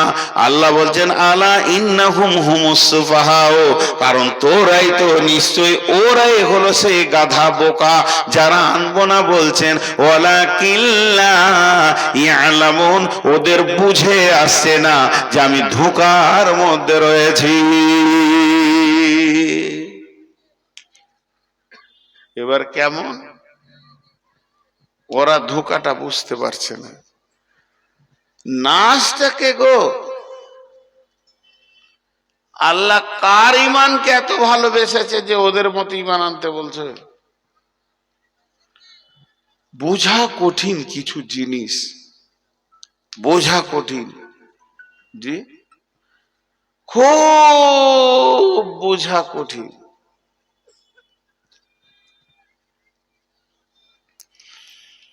এখানে একটা উদাহরণ দিব। আল্লাহ তাবারক ওয়া তাআলা বলছেন ওই কাফের মুশরিক যাদেরকে আমি জান্নাতি বললাম, এখন বুঝে নেবেন কি ওটা। নাস বলতে গ্রুপটা খুঁজে আগে বার করি। মডেল,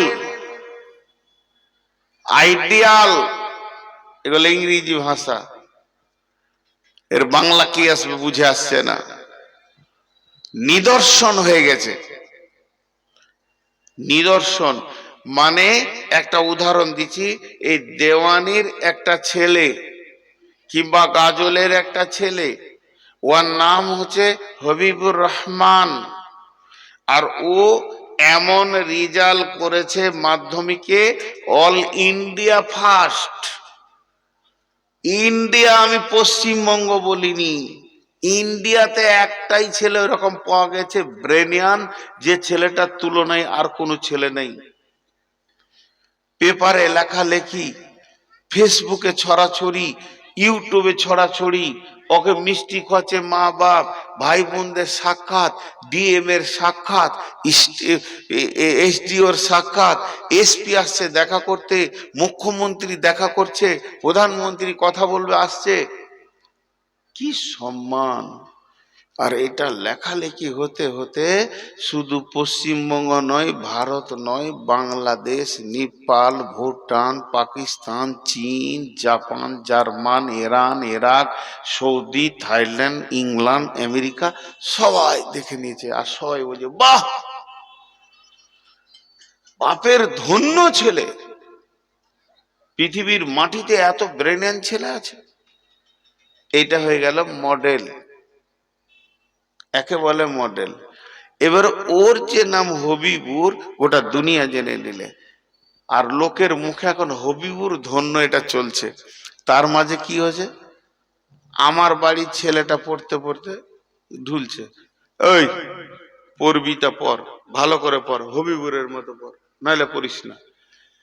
মাস্টার প্রাইভেট পড়াতে এসে ছেলেদেরকে বলছে পড়াশোনা হবিবুরের মতো করতে হবে। বাপ ছেলেকে বকছে স্কুল যাসনি কেন, পড়াশোনা কর ভালো করে, দেখলি তো হবিবুরকে কেমন নম্বর করেছে। শালা হবিবুর শুধু পশ্চিমবঙ্গ নয়, বাংলাদেশের কোন কোনে ওর বেটিকে দু চর মেরে দে, বলছে ভালো করে হবিবুরের মতো পড়। ইংল্যান্ড এক বড় ভাই ছোট ভাইকে মারছে, কি পড়াশোনা করছিস, দেখ হবিবুরকে কেমন নম্বর করেছে। মানে হবিবুরই হয়ে গেল মানুষের মডেল। এগুলো তো মানুষের চিন্তা, এগুলো তো মানুষের মাথা। স্বয়ং আল্লাহ, যার মাথার সঙ্গে রসুলকেও লাগানো যাবে না, এই রকম ব্রেন বলছেন। কি বলছেন? কামা আমানান নাস ওয়াইদা কিলা লাহুম আমিনু কামা আমানান নাস, তাদেরকে বলা হতো তোমরা আনো ওই লোকেদের মতো ঈমান আনো। ওই লোকটাকে, ওই দামি লোকটাকে আল্লাহর নজরে সে কত দামি হয়েছিল। তাই আজকে আমাদেরকে দেওয়ানির মাঠে বলছে, তোরা যদি ঈমান আনবি, খোলা আকাশের নিচে যে কটা নারী পুরুষ বসে আছিস, তোদের ঈমানটা কেমন আনতে হবে? ওই লোকেদের মতো ঈমান আনতে হবে। ওই ঈমানটা আমি কবুল করব, অন্য ঈমান আমি কবুল করব না। তাহলে ওই লোকটা কত দামি? ওই লোক বলে আল্লাহ যার দিকে আঙুল তুলেছে, সেই লোকটা কত দামি, তার মিজাজটা কত দামি, তার চলাফেরাটা কত দামি, তার লেনদেনটা কত দামি, তার ওয়াদাটা কত দামি, যে ওই লোকের দিকে তাকিয়ে আল্লাহ আমাদেরকে এবার জ্ঞান দিচ্ছে। তাহলে ওই লোকটাকে আল্লাহ কত ভালোবেসেছে, ওর ঈমানটাকে আল্লাহ কত ভালোবেসেছে, ওর ঈমান আনাটাকে আল্লাহ কত কবুল করেছে। ওরে আমার মারে, স্বয়ং আল্লাহ বলছেন ঈমান আনবি তোদের মতো আন। তাহলে সেই লোকটা কোথা? সেই লোকটা কোথা আছে? সেই লোকটা পশ্চিমবঙ্গে আছে, সেই লোকটা কি কেরলে আছে, না সেই লোকটা ইরাকে আছে, না ইরানে আছে, না সৌদিতে আছে? চলেন, আল্লাহ যখন বলেছে ওই লোকেদের মতো ঈমান আন, তাহলে ওই লোকটাকে আমাদেরকে খুঁজে বের করতে হবে, আর তার মতো আমাদেরকে ঈমান আনতে হবে। তাহলে আল্লাহ আমাদেরকে ভালোবেসে নেবেন। তার কারণ গোলতাল ঈমান আল্লাহ ভালোবাসে না। ঈমানে থাকবে, বেঈমানি করবে, এটা আল্লাহ মেনে নিতে পারছে না। তো ওই লোকগুলো খুঁজতে খুঁজতে খুঁজতে খুঁজতে একটা দল পাওয়া গেল। ওই দলটাকে দেখে এবার আমাদের জ্ঞান নিতে হবে। ওই লোক বলতে আল্লাহ বলেছেন যেটা, সেটা হলো, সেই দলটাকে নাম দেওয়া হয়েছে সাহাবা রাদিয়াল্লাহু আজমাইন। সাহাবীদের মতো ঈমান আন। ওদের ঈমানটা কোন কালারে ছিল গো? লাল, সবুজ, সাদা? মা বোন কথা বলবেন না, কথা বলবেন না, একটু ধ্যান দেন। এইখানটা বেশি জরুরি ধ্যান দেওয়া। তাদের ঈমানটা কোন কালারে ছিল? একটু আগিয়ে যাই, একটা ঘটনা বলি।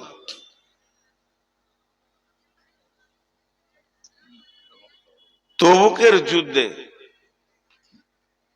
তবুকের যুদ্ধের অভিযান, সাহাবীরা যাচ্ছেন রাস্তা। মা বোনেরা কথা বলবেন না।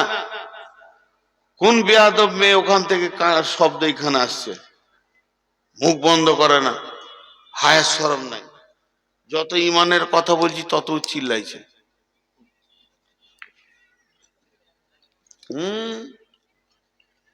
আমি তো 2 মিনিট ওর কথা শুনছি, যে ওখানে বাস করছে সেইখানে কি অবস্থায় আছে, ভাইয়ের কলজা জ্বলে আছে। ও কি বলতে যাবে? আমি মাইকে বলছি, আর যা যা, আমি মাইকে বলছি। বা এই বাংলাদেশে ঠাকুরগাঁও পীরগঞ্জের পাশে একটা জায়গা আছে গোদাগাড়ি, বিরাট বড় ময়দান, প্রায় 70-80 হাজার লোক হয়েছে। আর আমি মাইন করছি, আর এরকম মেয়ে ছেলে কেচের মেচের করছে। এক প্রাইমারি মাস্টার আমার কানে এসে বলছে আস্তে করে, মাওলানা মেয়েগুলোকে চুপ করিয়ে দেন তো। তা আমি ওকে শুধেছি, আপনার বিয়ে হয়েছে? বলছে ভাই এমন কেন বলছেন? মানে আমি জিজ্ঞেস করছি, রে ভাই ওই জিনিস কি আপনি জানবেন? বিয়ে না হলে জানবেন জিনিসটা কি? বিয়ে হলে তো জানবেন যে জিনিসটা কি। তাহলে দুঃখের কথাটা শুনে মেয়ে গলা চুপ করানোর আগে, আমি যাকে বিয়ে করেছি ওটা আমার বউ, ওকে আমি ভালোবাসি, ওর সঙ্গে আমার প্রেমের সম্পর্ক আছে, ওকে কাপড় দিই, খাওয়া দিই, ওই আমার কথা শুনে না, পরের বউ শুনে নেবে।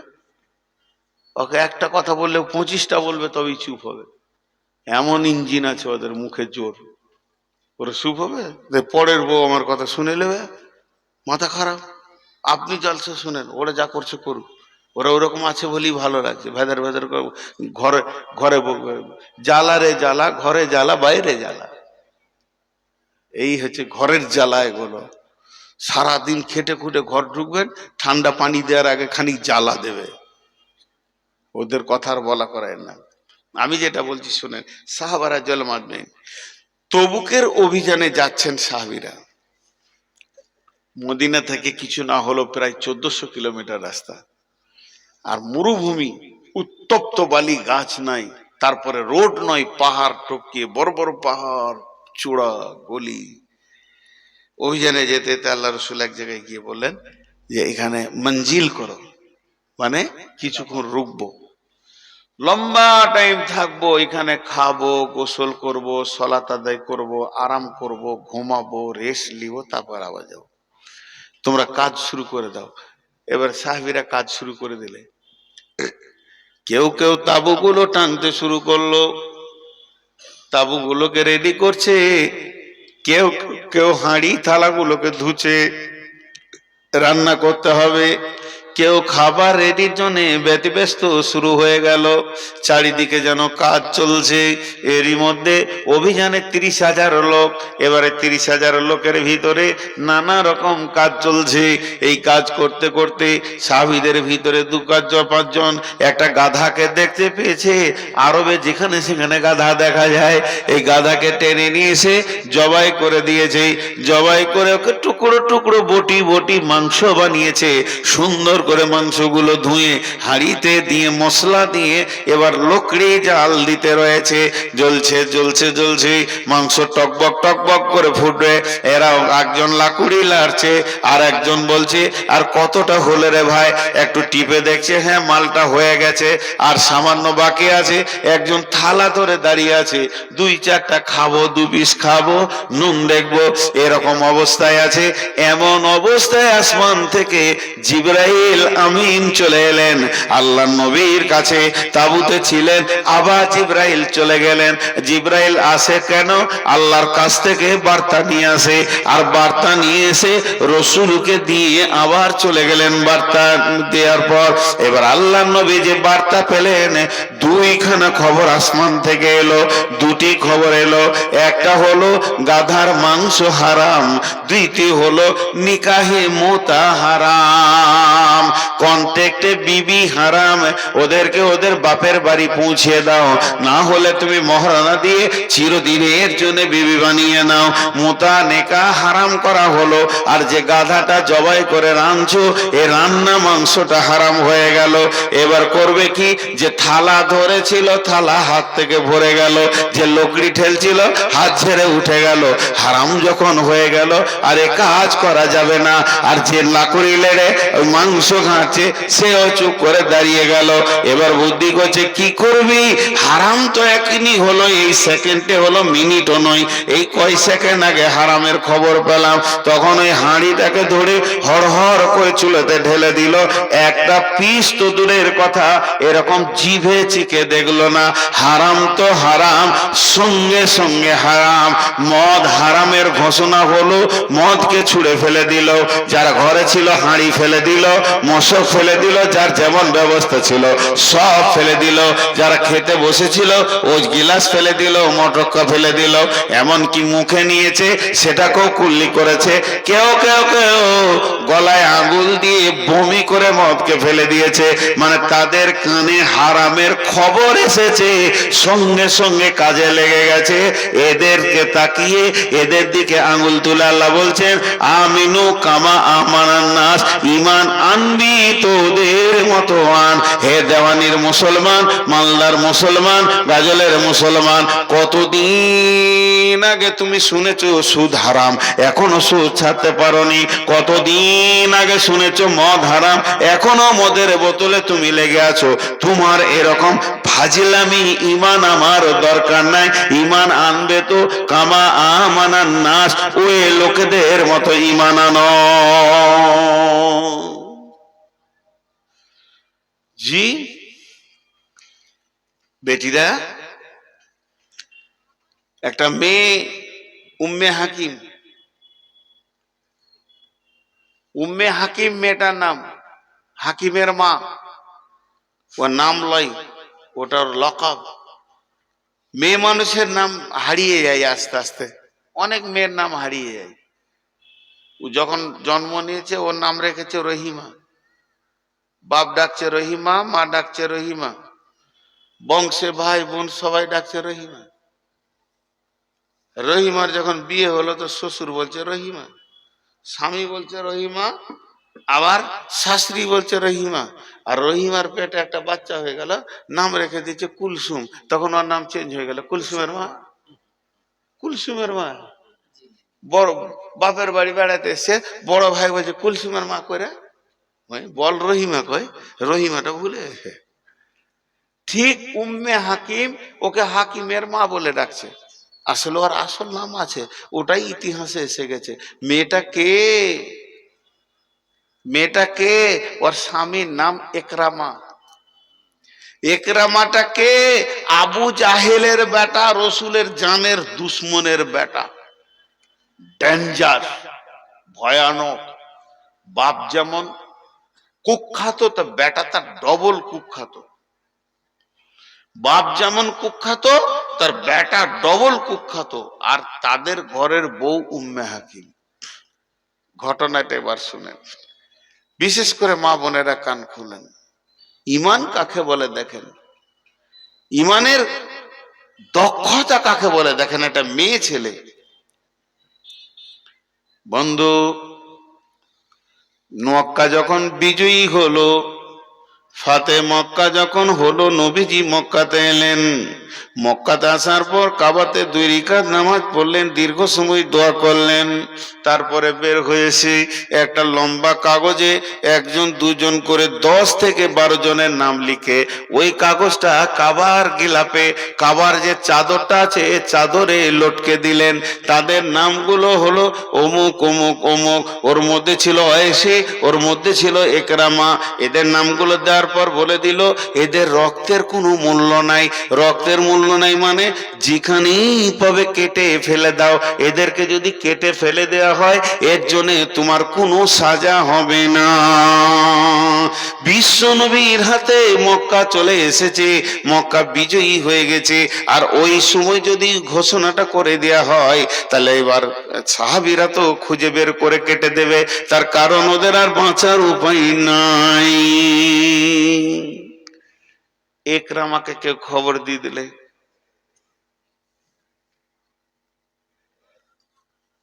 একরামা লিস্টে তোর নাম চলে এসেছে, লিস্টে তোর নাম চলে এসেছে, তোর আর বেঁচে থাকার উপায় নেই, তোকে কাটবে, তোকে পিস বানাবে। একরামা খবরটা শুনি পালিয়ে গেল, দেশ ছাড়া হয়ে গেল। খুঁজে পাওয়া যায় না। মা, বেটি, একবার মনে করেন আপনাদের পেটে আমি হয়েছি, আর না হয় আমার পেটে আপনারা হয়েছেন, একটু ধ্যান দেন। এবার ওই মহিলা ছেলে পেলে নিয়ে রসুলের কাছে হাজির, কারণ ওর স্বামীকে যে মার্ডার করা হবে ওইটা মানবে, মন চাইবে যে আমার স্বামী মরে যাক। রসুলের কাছে এসে বলছে, ইয়া রাসূলুল্লাহ, আপনি যে আইনটা করেছেন, নিয়মটা করেছেন, যতগুলো লোককে মেরে দেওয়া হবে ওই লিস্টে আমার স্বামীর নাম আছে। তার মানে আমি এখন বিধবা হয়েই গেলাম একরকম, খালি 1-2টা দিন কখন মরবে কখন আমার চুরি যাবে। তাহলে আমি এই জীবন যৌবন কোথায় রাখবো? স্বামীটা যদি মারা যায় আর এখানে আমার ছোট ছোট বাচ্চাগুলো এতিমের নামান্তর হয়ে গেল, এদের বাপ দুনিয়াতে আর বেঁচে থাকবে না, এরা কার কাছে আদর যত্ন পাবে? নবীজি গো, এই নিয়মটা, এই আইনটা, কানুনটা যেটা করে টেঙে দেওয়া হয়েছে এটাকে কি চেঞ্জ করা যাবে না? নবীজি বলছেন না, এটা কোনো রকম চেঞ্জ হবে না। এটা যেটা আইন করা হয়েছে আমি আবেগে করিনি। ইসলামের এত বড় দুশ্মন, কোরআনের এত বড় দুশ্মন, আল্লাহর দুশ্মন আল্লাহর জমিনে থাকবে এটা কোনোদিন হতে পারে না, এর জন্য আইন করা হয়েছে। তাহলে বিশ্ব নবীকে বলছেন হুজুর এটা যদি না হয় তাহলে আমাকে খানিকটা সময় দেওয়া হোক, একটু সময় দেওয়া হোক, যে সময়ের মধ্যে আমি আমার স্বামীকে কি করা যায় একটু দেখছি, মুলতবি দেওয়া হোক। নবীজি বললেন শোনো ও উম্মে হাকিম, আমি এটা করতে পারি তোমার স্বামীর জন্যে, যে ওকে কেউ 2-5 মাস ওর গায়ে হাত দেবে না, এই ঘোষণাটা করে দেব। দেখো তারপরও ওকে দুনিয়া থেকে চলে যেতে হবে। তখনও বলল আলহামদুলিল্লাহ, এটাই আপনি করেছেন যথেষ্ট। এবার স্বামীর খোঁজে মেয়েটি বেরিয়ে চলে গেল। মার্কেটে বাজারে গিয়ে বলছে একরামা, ফোনের যুগলাই যে কোথা আছো শুনেলো, খুঁজছে পাগলি। কত দূর গেছে? শাম চলে গেছে। শামের মার্কেটে গিয়ে বলছে একরামা। 1-2 দিনের রাস্তা লয়, মাসের রাস্তা। চিল্লাইছে তো কটা লোক এসে বলছে মেয়েটা চিল্লাইছে কেন রে একরামা একরামা করে? বলছে আমি আমার স্বামীর খোঁজে এসেছি গো, তো তোমরা বলো এখানে কোনো বিদেশি লোক আছে? তো একজন বলছে মার্কেটে ঢুকে যাও, ওই ধারে কোনে একটা দোকানে বাইরে কোথাকার একটা লোক অপরিচিত কাজ করছে, এখানেই থাকছে, খেছে পড়ে আছে, দেখো তো। গিয়ে দেখছে স্বামী। মনটা বড় হলো। গিয়ে বলছে স্বামী চলো ফিরে চলো, ছেলে পিলে ঘরে রেখে এসছি, তোমার জন্য আমি অনেকগুলো সময় ব্যয় করেছি, চলো। ই বলছে খেপি জানটা কি দিব? কি আইন করেছে, কাবাতে টেঙে দিয়েছে আমার নাম।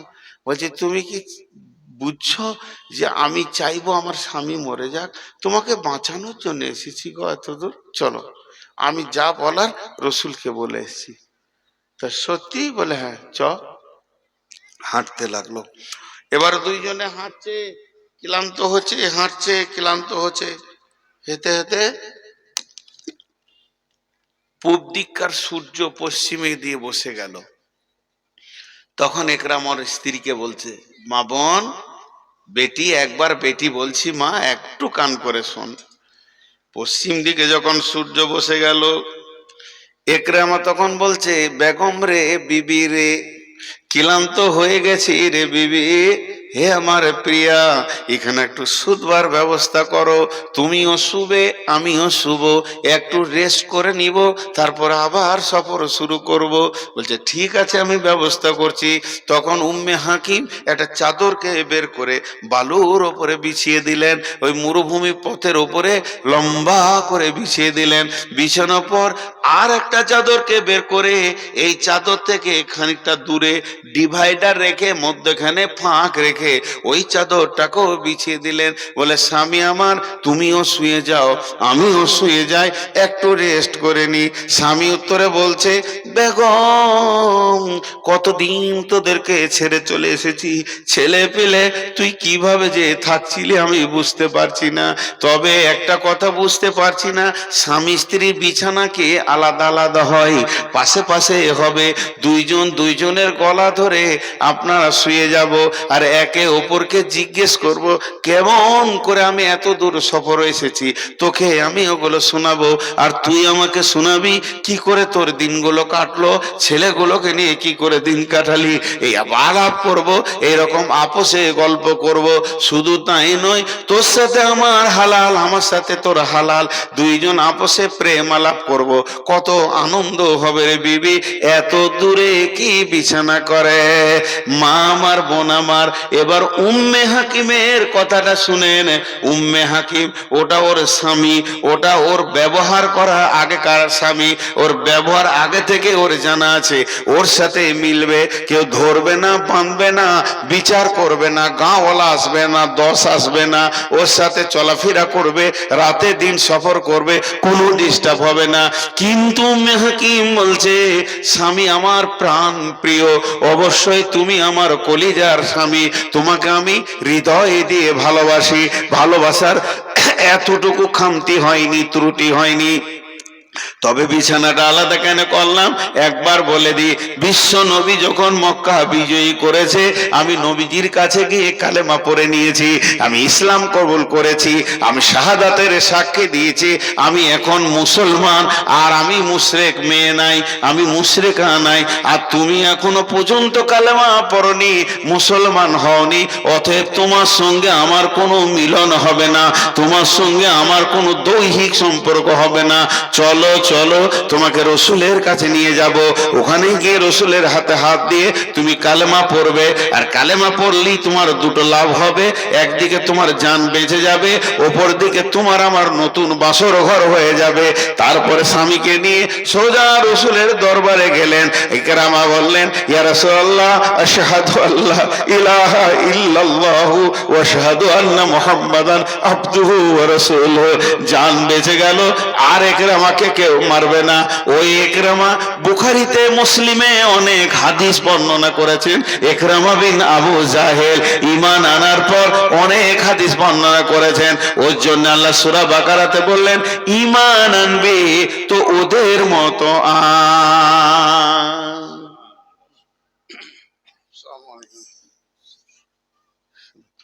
এখন টাকা নিব না, একদম না।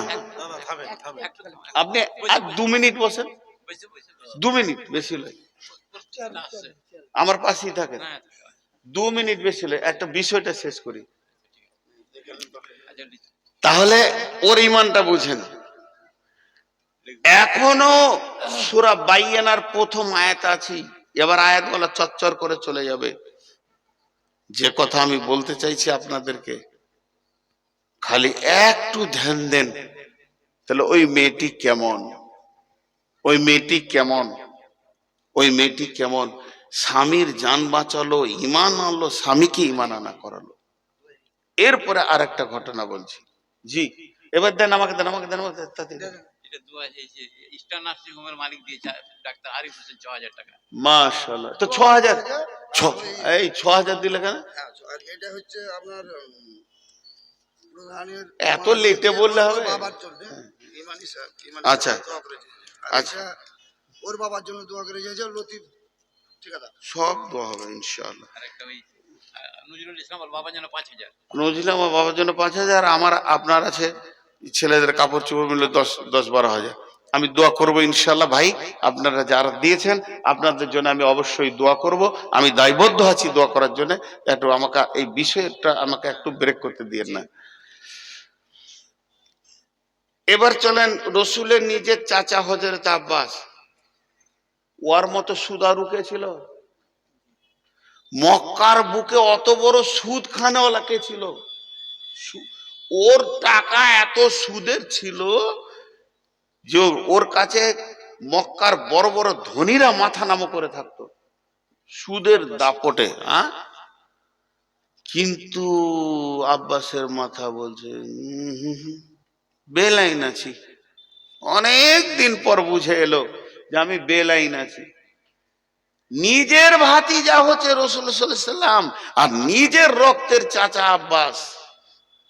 বন্ধু, হযরত আব্বাস রাদিয়াল্লাহু তাআলা আনহু সন্ধ্যার সময় ভাতিজার কাছে গিয়ে বলছে, বেটা মুহাম্মদ একবার হাতটা বাড়া, আশহাদু আল্লাহ ইলাহা ইল্লাল্লাহু ওয়া আশহাদু আন্না মুহাম্মাদান আবদুহু ওয়া রাসূলুহু।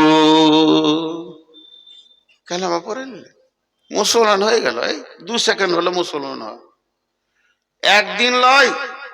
আমি আজকে 54 বছরের মুসলমান, আমার বাপ মুসলমান, তার বাপ মুসলমান, অতটা লয়। মুশরিকের বেটা তো এই 2 মিনিট হলো কালেমা পড়া, এই আধ ঘন্টা হলো, 1 ঘন্টা হলো। আল্লাহর নবী ভরা মজলিসে এলান করে দিলেন, মক্কার লোক তোমরা কান করে শুনে লাও, আমার চাচা আব্বাস বড় সুদারু, সে বেঈমান হালাতে মুশরিক হালাতে সুদ খেয়েছে। আজকে সন্ধ্যায় সে কালেমা পড়ে নিয়েছে, আল্লাহকে স্বীকার করে নিয়েছে। আল্লাহ এক বলে স্বীকার করেছে, আমাকে শেষ নবী বলে সে মেনে নিয়েছে। অতএব আমার চাচা আর এক তিল সুদ খাবে না।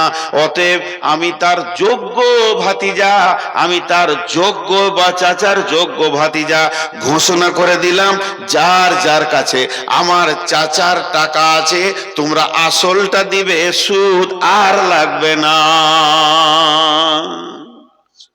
শোনার সাথে সাথে আমল, কালেমার পড়ার পরে পরেই আমল শুরু হয়ে গেল। 1 সেকেন্ড লেট করেনি আমলটা।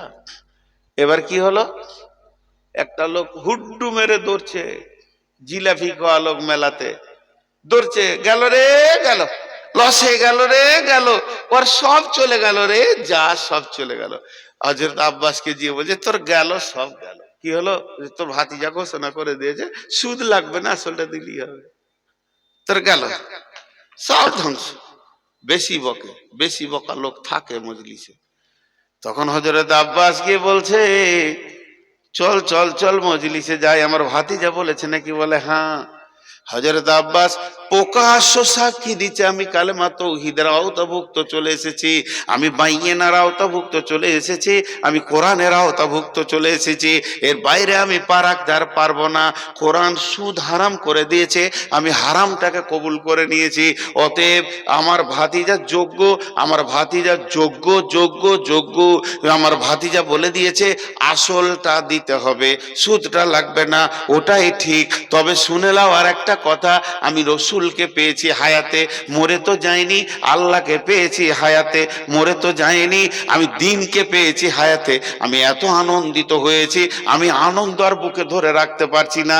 আমি যদি মরে যেতাম সোজা জাহান্নাম চলে যেতাম। এই আনন্দে উৎফুল্ল হয়ে বিরাট সম্পদ পেয়ে গেছি, এই জন্য ছোটগুলোকে ছেড়ে দিচ্ছি। হে মক্কার লোক শুনে নাও, যাদেরকে আমার ভাতিজা সুদকে মাফ করে দিয়ে আসলটা দিতে বলেছে, আমি আব্বাস আল্লাহকে রসুলকে পেয়ে আনন্দিত হয়ে আসলটাও মাফ করে দিলাম। শোনার সঙ্গে সঙ্গে আমল। যদি বলি ভাই বিড়িটা ছাড়েন, আস্তে আস্তে ছাড়বো, জীবনে ছাড়বে না, জীবনে ছাড়বে না। কিন্তু কিছু লোক আছে মিষ্টি খেতে ভালোবাসে, বাজারে গেলে 10টা মিষ্টি খেলে আছে কিছু লোক। আগেকার মুরব্বীদেরকে দেখেছি, আমার আব্বা এত মিষ্টি খেত তো সুগারই হলো না ওর, আর আমার সুগার হয়ে গেছে। মজবুত লোক ছিলেন, কাজ করতেন খুব। আমি ভাই কোনো আলেমের ছেলে নাই, আমার আব্বা চাষি মানুষ, কৃষক মানুষ, আর বেশিরভাগ মহিষের ব্যবসা করতেন, আমরা দেখেছি। তো খুব মিষ্টি খেতেন, আমাদেরকে বলতো বেটা খা খা, তো মিষ্টি খেয়েছে। এবারে ধরেন এই দেওয়ানির একটা লোক মুরব্বী খুব মিষ্টি খায়, 8টা 10টা, শরীর খারাপ, জ্বর, শরীরটা খুব ঝিমমারা হয়ে গেছে। তো বেটাকে বলছে ডাক্তারখানা নিয়েছো। ডাক্তারখানা লাইনে বসেছে, 12 নম্বরে নাম পড়েছে। তো ডাক্তারের কম্পাউন্ডারটা বলছে চাচা তুমি সেই একটা সময় পাবে। লে মজা, অতক্ষণ বসে থাকবো রে, শরীরটা যে খুব খারাপ, বসে থাকতে পারছে না, লটকে যে হাত পা ঝিমঝিম করছে, যে সুগার, কিন্তু বুঝতে পারছে না, কারণ জীবনে সুগারের মাপে নেই। আর এই প্রথম যেছে ডাক্তারখানা দিয়ে বলছে তাহলে নাস্তা টাস্তা করেছি। বেটাকে বলছে চো, সে একটাই ডাক্তার পাবো রে, নাস্তা করেছি। আবার গাজলে গিয়ে 4টা পুরি 28টা মিষ্টি খেলিল, জানে না তো যে সুগার।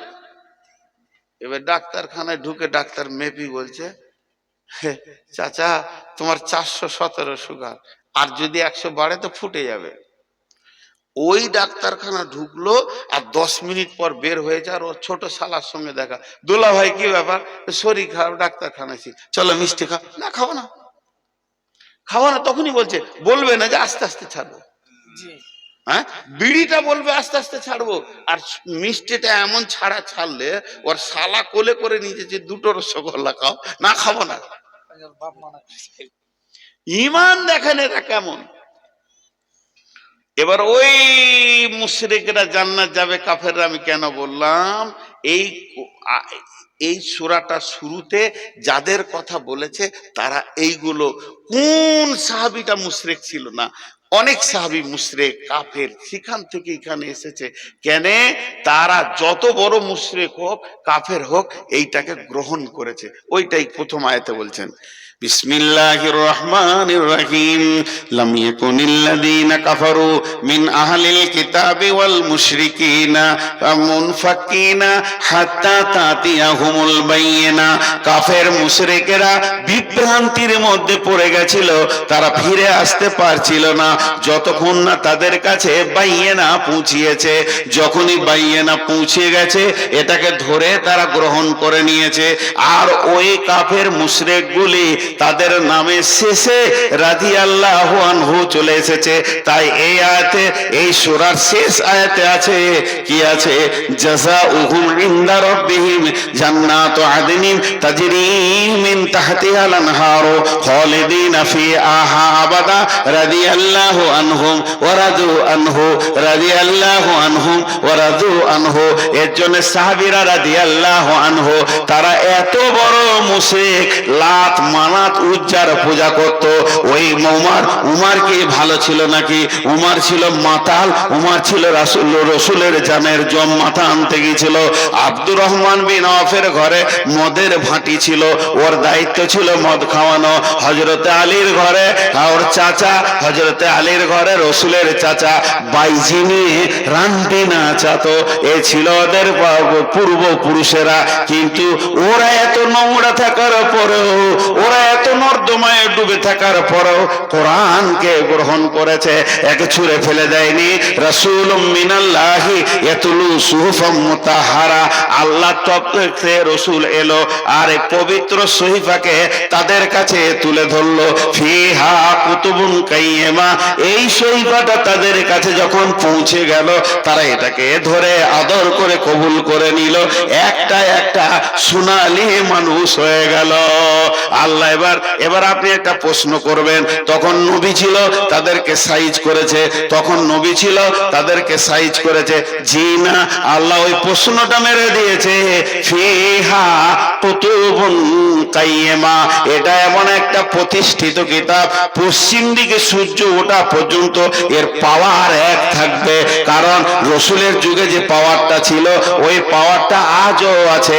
কেউ যদি কিতাবকে গ্রহণ করে নেয়, যেমন সাহাবীরা জঘন্য থেকে এসে রাদিয়াল্লাহু হয়ে গেছে, আপনি যত জঘন্য থাকেন না কেন শুধু খালি নিয়ত করেন আমি কোরআনকে মেনে চলবো, কোরআনের বাইরে চলবো না, সাহাবীদের মতো আপনার জীবনটাও চকমক চকমক করে উঠে যাবে।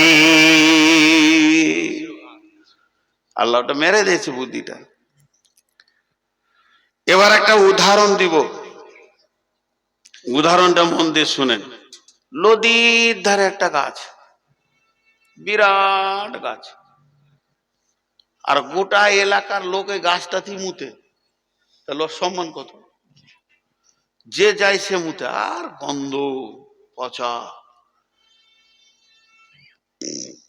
গোটা গাছটা নোংরা হয়েছে পাখির পায়খানাতে, মাকড়সার জাল, জঘন্য হয়েছে গাছটা।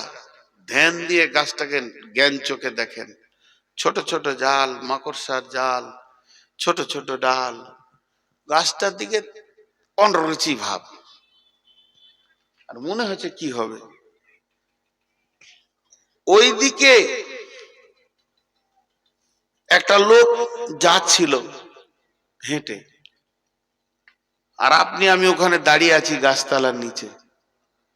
লোকটা দাঁড়িয়ে এমনি করে দেখছে গাছটার দিকে। তো জিজ্ঞেস করছি গাছটা দেখছো কেন গো? তো বলছে এটা সুগারের ওষুধ। লোকটা কে? কবিরাজ। আর একজন বলছে এই গাছটাতে 50 কুইন্টাল লকড়ি আছে। লোকটাকে বাবুর্চি, যত দামি কাঠ দাও খালি চুলা দেবো, ওর হুঁশ নেই। আর একটা লোক এমনি করে দেখতে দেখতে দেখতে বলছে উফ, এই গাছটাতে 4টা খাট আছে, 2টো টেবিল আছে, 3টে ড্রেসিং আয়না আছে। লোকটাকে মিস্ত্রি, সুদর মিস্ত্রি। ও গাছটাতে ওগুলো দেখতে পেয়েছে, ওর জ্ঞান চোখ দিয়ে দেখছে, ও বাহ্যিক দেখছে গাছ, কিন্তু জ্ঞান চোখ দিয়ে দেখছে এই গাছের ভিতরে এত বড় জিনিস আছে। গাছওয়ালার সঙ্গে দাম করলো, করতলি এসে কাটলো, দিয়ে নিয়ে গেল। যতক্ষণ মাটিতে জ্বর লেগে থাকবে ওর নাম হবে গাছ। যখনই কেটে ফেলে দেবে, পিস করে ভ্যানে নিয়ে যাবে, ওর নাম হয়ে যাবে কাঠ। কেউ বলবে না এটা কি গাছ, বলবে কি কাঠ। তারপরে যখন মিলেনি যে ফেরে ওকে সাইজ বানিয়ে বাটালি দিয়ে তৈরি করে ফেলবে, ওর নাম হয়ে যাবে খাট। তো প্রথম ছিল গাছ, তারপরে হলো কাঠ, তারপরে হলো খাট। এবার ওই খাটটাকে কত রকম অস্ত্র দিয়ে করে ফুল একবারে সুন্দর করে লতা পাতা এত সুন্দর করেছে, মনে হচ্ছে ফুলগুলো জীবিত টক টক করছে। বার্নিশ পালিশ দিয়ে সুন্দর করে কাঁচের এসি শোরুমে একদম রাস্তার ধারে রেখেছে। আর এমনি করে একজন মোটর সাইকেল নিয়ে যাচ্ছে, ওর শালা পেছনে বসে আছে, কারণ ও বেটির বিয়ে দিবে, একটা দামি খাট খুঁজছে। 1.5 লাখ 2 লাখ যা পড়বে, বেটিকে একটা শখের খাট দিব। আর ওই খাটটা দেখে ডিস ব্রেক টিপে দিয়েছে, শালা ধূপ করে রোডে পড়ে গেছে। দোল ভাই বলছে এত জোর ব্রেক কেন? বলে আমি যে খাটটা খুঁজি পেয়ে গেছি। শোরুমের ভিতরে যে ম্যানেজারকে বলছে খাটটা কি কাজ ছিল গো? গাম্ভারের। সেই গাম্ভারটা দেখতে পেয়েছো? সেই পেশাবখানাটা দেখতে পেয়েছো? জঘন্যটা পেছে দেখছো? খাটটাকে বানালে গো। তো মিস্ত্রি তখন ড্রেসিং টেবিলটা করছে ওই কাঠেরই ভিতরে আছে, মিস্ত্রি এম করে বাসলেটাকে ধার দিচ্ছে আর মুচকি মুচকি হাসছে। দেখবি না মানে বানিয়েছি আমি, হ্যাঁ, হাসছে। মিস্ত্রিকে জিজ্ঞেস করেন, মিস্ত্রি বলবে পেচ্ছাবের জায়গা থেকে তুলে নিয়েছি ওকে, তারপরে ওকে করদ দিয়ে সাইজ করেছি, রেঁদা দিয়ে ছিলে ওকে পালিশ করেছি, ওকে বাঁশলে বাটলে ব্যবহার করেছি, হাতুড়ি বাটালি দিয়ে একে সুন্দর করে আমি রূপ বানিয়েছি। এখনো থাকবে এসি রুমে, যে কিনে নিয়ে যাবে সেও রাখবে এসি রুমে। বন্ধুরে আমার, মিস্ত্রির কি কারিশমা, আর যন্ত্রগুলো কে দিয়েছে? তাই এটা হলো যন্ত্র, আর মিস্ত্রি হচ্ছে নবী মুহাম্মদ সাল্লাল্লাহু আলাইহি সাল্লাম। ওইগুলোকে মাতাল শাল থেকে তুলে এনেছে, জুয়ো থেকে তুলে এনেছে, সুদ থেকে তুলে নিয়েছে। এই রকম একটা সুহফি মুতাহারা, এটা এমন একটা জিনিস, এই মেশিনে ঢুকলে মানুষকে মানুষ সাইজ করে দেবে। একটা একটা একটা একটা করে নবী মুহাম্মদের মতো মিস্ত্রিকে দিয়ে আল্লাহ ওই মাতাল চোর লম্পট লুটেরা লুচ্চা মাতাল গুলোকে সুদার ওগুলোকে সুন্দর সুন্দর মানুষ বানিয়ে দিয়েছে। এবার এরা থাকবে কোথা? এরা থাকবে না নদীর ধারে, এরা থাকবে না চায়ের দোকানে থামে, এরা থাকবে এসি ঘরে খাটটার মতো দামি জায়গায় থাকবে। তেমনি এই লোকগুলো যখন বেনে গেল, এরা থাকবে না কোথাও, এরাই থাকবে জান্নাতি। জি ভাই, মাঝে আমি 1 মিনিট ব্রেক করছি, 1 মিনিট। আমি যেগুলো টাইম দেবো ওগুলো আপনারা খেয়াল করবেন, আমি কোনদিন টাইম পার করি না। 1 মিনিট বলেছি, 1 মিনিট, কেউ উঠবেন না। মাদ্রাসা কমিটি মা বোনেদের কাছে যান, 4টা-5টা ছেলে পাঠান, বেটি আমার হাতের দিকে একবার তাকাও, আমি ভিক্ষা চাইছি, যা আছে প্রাণ খুলে দেন। 4টা ছেলে ফারেক হয়েছে, নেকিতে ঢেরি লেগে যাবে আপনাদের, আমি জান ভরে দোয়া করব। আর পুরুষদেরকে বলছি আল্লাহর রাস্তে উঠবেন না। আমি 1 মিনিট আপনাদের কাছে টাইম নিচ্ছি, 1 মিনিট হতে চলেছে, আর কটা সেকেন্ড আছে, আপনারা ঢুকে যান। মেয়েদের দিকে, পুরুষের দিকে কেউ থাকবেন না আল্লাহর রাস্তে। যত পারবেন মা বোনেরা আমার, প্রাণ খুলে দিয়ে দেন। আপনি যা এনেছেন তা জমা করে দেন, যা এনেছেন। জি, একটা ছেলের বাবা, সব থেকে ছোট ছেলের বাবা, ও হাফেজ হলো। মাশাআল্লাহ, জি, দোষ। এখন 800 টাকা যা দিবে, এটা খেলা নষ্ট হবে, কাজে নষ্ট করে খেলা। উঠিয়েন না, আসলে আমার আদায় করা অভ্যাস নাই। এই আদায়ের জন্য হবিবুর রহমান ভালো, উসালা জিসিবির মতো টেনে ভরে নেবে সব, আর পকেটও রাখতে দিবে না। তো আমি আপনাদের খুব মহব্বতের মানুষ, না দেখেও যেন না, 1-2 করে খালি হয়ে যাচ্ছে। খালি যদি হয়ে যাবেন তাহলে মাদ্রাসাওয়ালাদের মনটা কেমন করবে, এদের মনটা কত কষ্ট হবে। বিধায় আমি আপনাদের সামনে 2টি হাত জোর করে বলছি, উঠিয়েন না। আমার এই বায়ানটা আর 10 মিনিট বলি, বায়ানটা টোটাল এখনো তো আয়াতগুলো ধরিনি, 3টা আয়াত হলো টোটাল। এইটা যদি তফসির করতে যাই সূরাটা 3 ঘন্টা লাগবে, আমি হিসাব করে দেখেছি। না, তো আরেকটু আগিয়ে যাই। আল্লাহ তাবারাক ওয়া তাআলা কি বলছেন? আপনারা উঠবেন না ভাই, আমার 1 মিনিট হয়ে গেছে। তবে মেয়েদেরকে বলছি, মা বোনেরা চলে যেন না, দেবেন তারপরে যাবেন।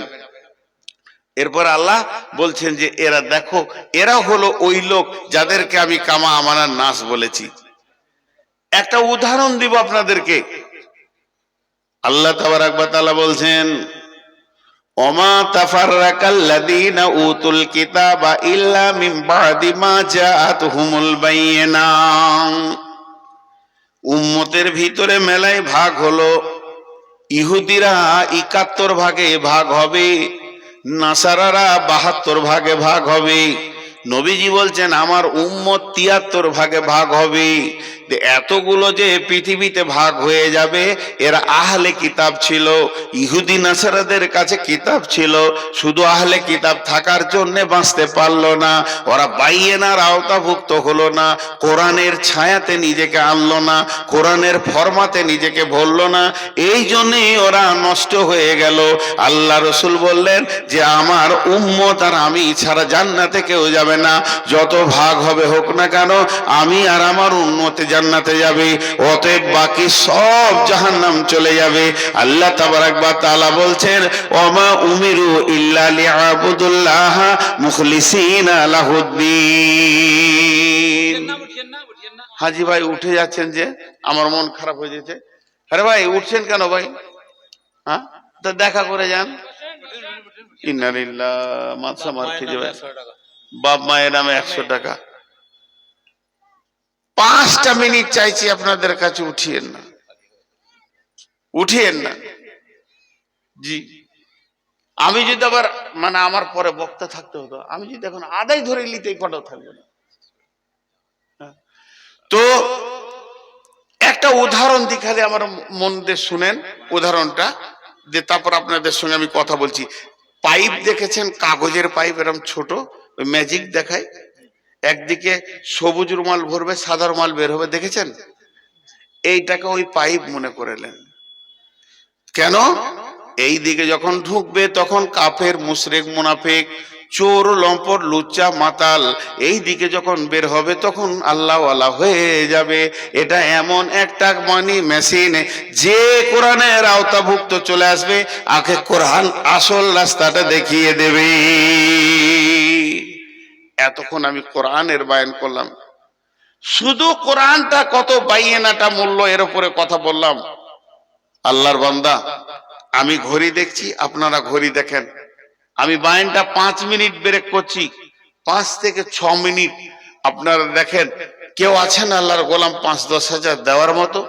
এখানে 2-3 জন দিয়েছেন 4,000, 5,000, 10,000, 10,500, 1,000, 1,000, 1,000, 2,000। আমি দোয়া দিচ্ছি, আর আপনারা আর কেউ আছেন একসঙ্গে দোয়া দিব? কেউ আছেন 5,000 দেওয়ার মতো, 10,000 দেওয়ার মতো? কেউ আছেন আল্লাহর গোলাম? বলেন একবার, একবার বলেন আল্লাহর জন্য। কোন আল্লাহর গোলাম আছেন? জি, একজনা বলেন। মা বোনেদের কাছে চাদর নিয়ে যান, এখানে পেছন দিক থেকে একটা চাদর দেন, এখানে একটা চাদর দেন।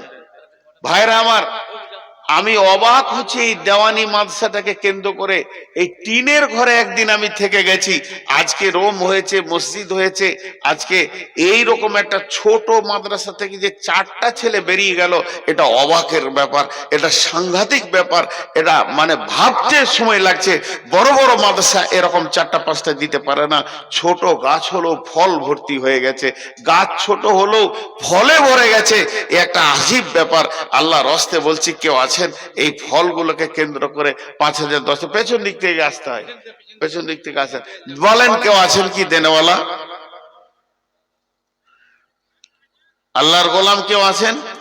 এই আল্লাহ যে কজনে এই পর্যন্ত দান করেছেন, 10,000, 5,000, 2,000, 1,000 মাবুদ গো, তাদের জন্য দোয়া করছি মাবুদ। কঠিন কিয়ামতের দিনে আল্লাহ নবীর হাতে তুমি পানি পান করায়ো, তাদের দানগুলোকে কবুল করে নাও। তাদের ঘরে কোনো অসুস্থ ব্যক্তি থাকলে সুস্থতা দান করো, যদি কোনো অসুস্থ ব্যক্তি আছে আরোগ্য দাও, যদি কেউ মারা গিয়ে থাকে তাদের কবরকে নূরে মানওয়ার করে দাও, তাদেরকে তুমি মাফ করো, ক্ষমা করো, দয়া করো মাবুদ। যে 10,000, 5,000, 2,000 দিয়েছে আর নার্সিং হোমের মালিক টাকা দিয়েছেন, এই দানগুলোকে তুমি গ্রহণ করো।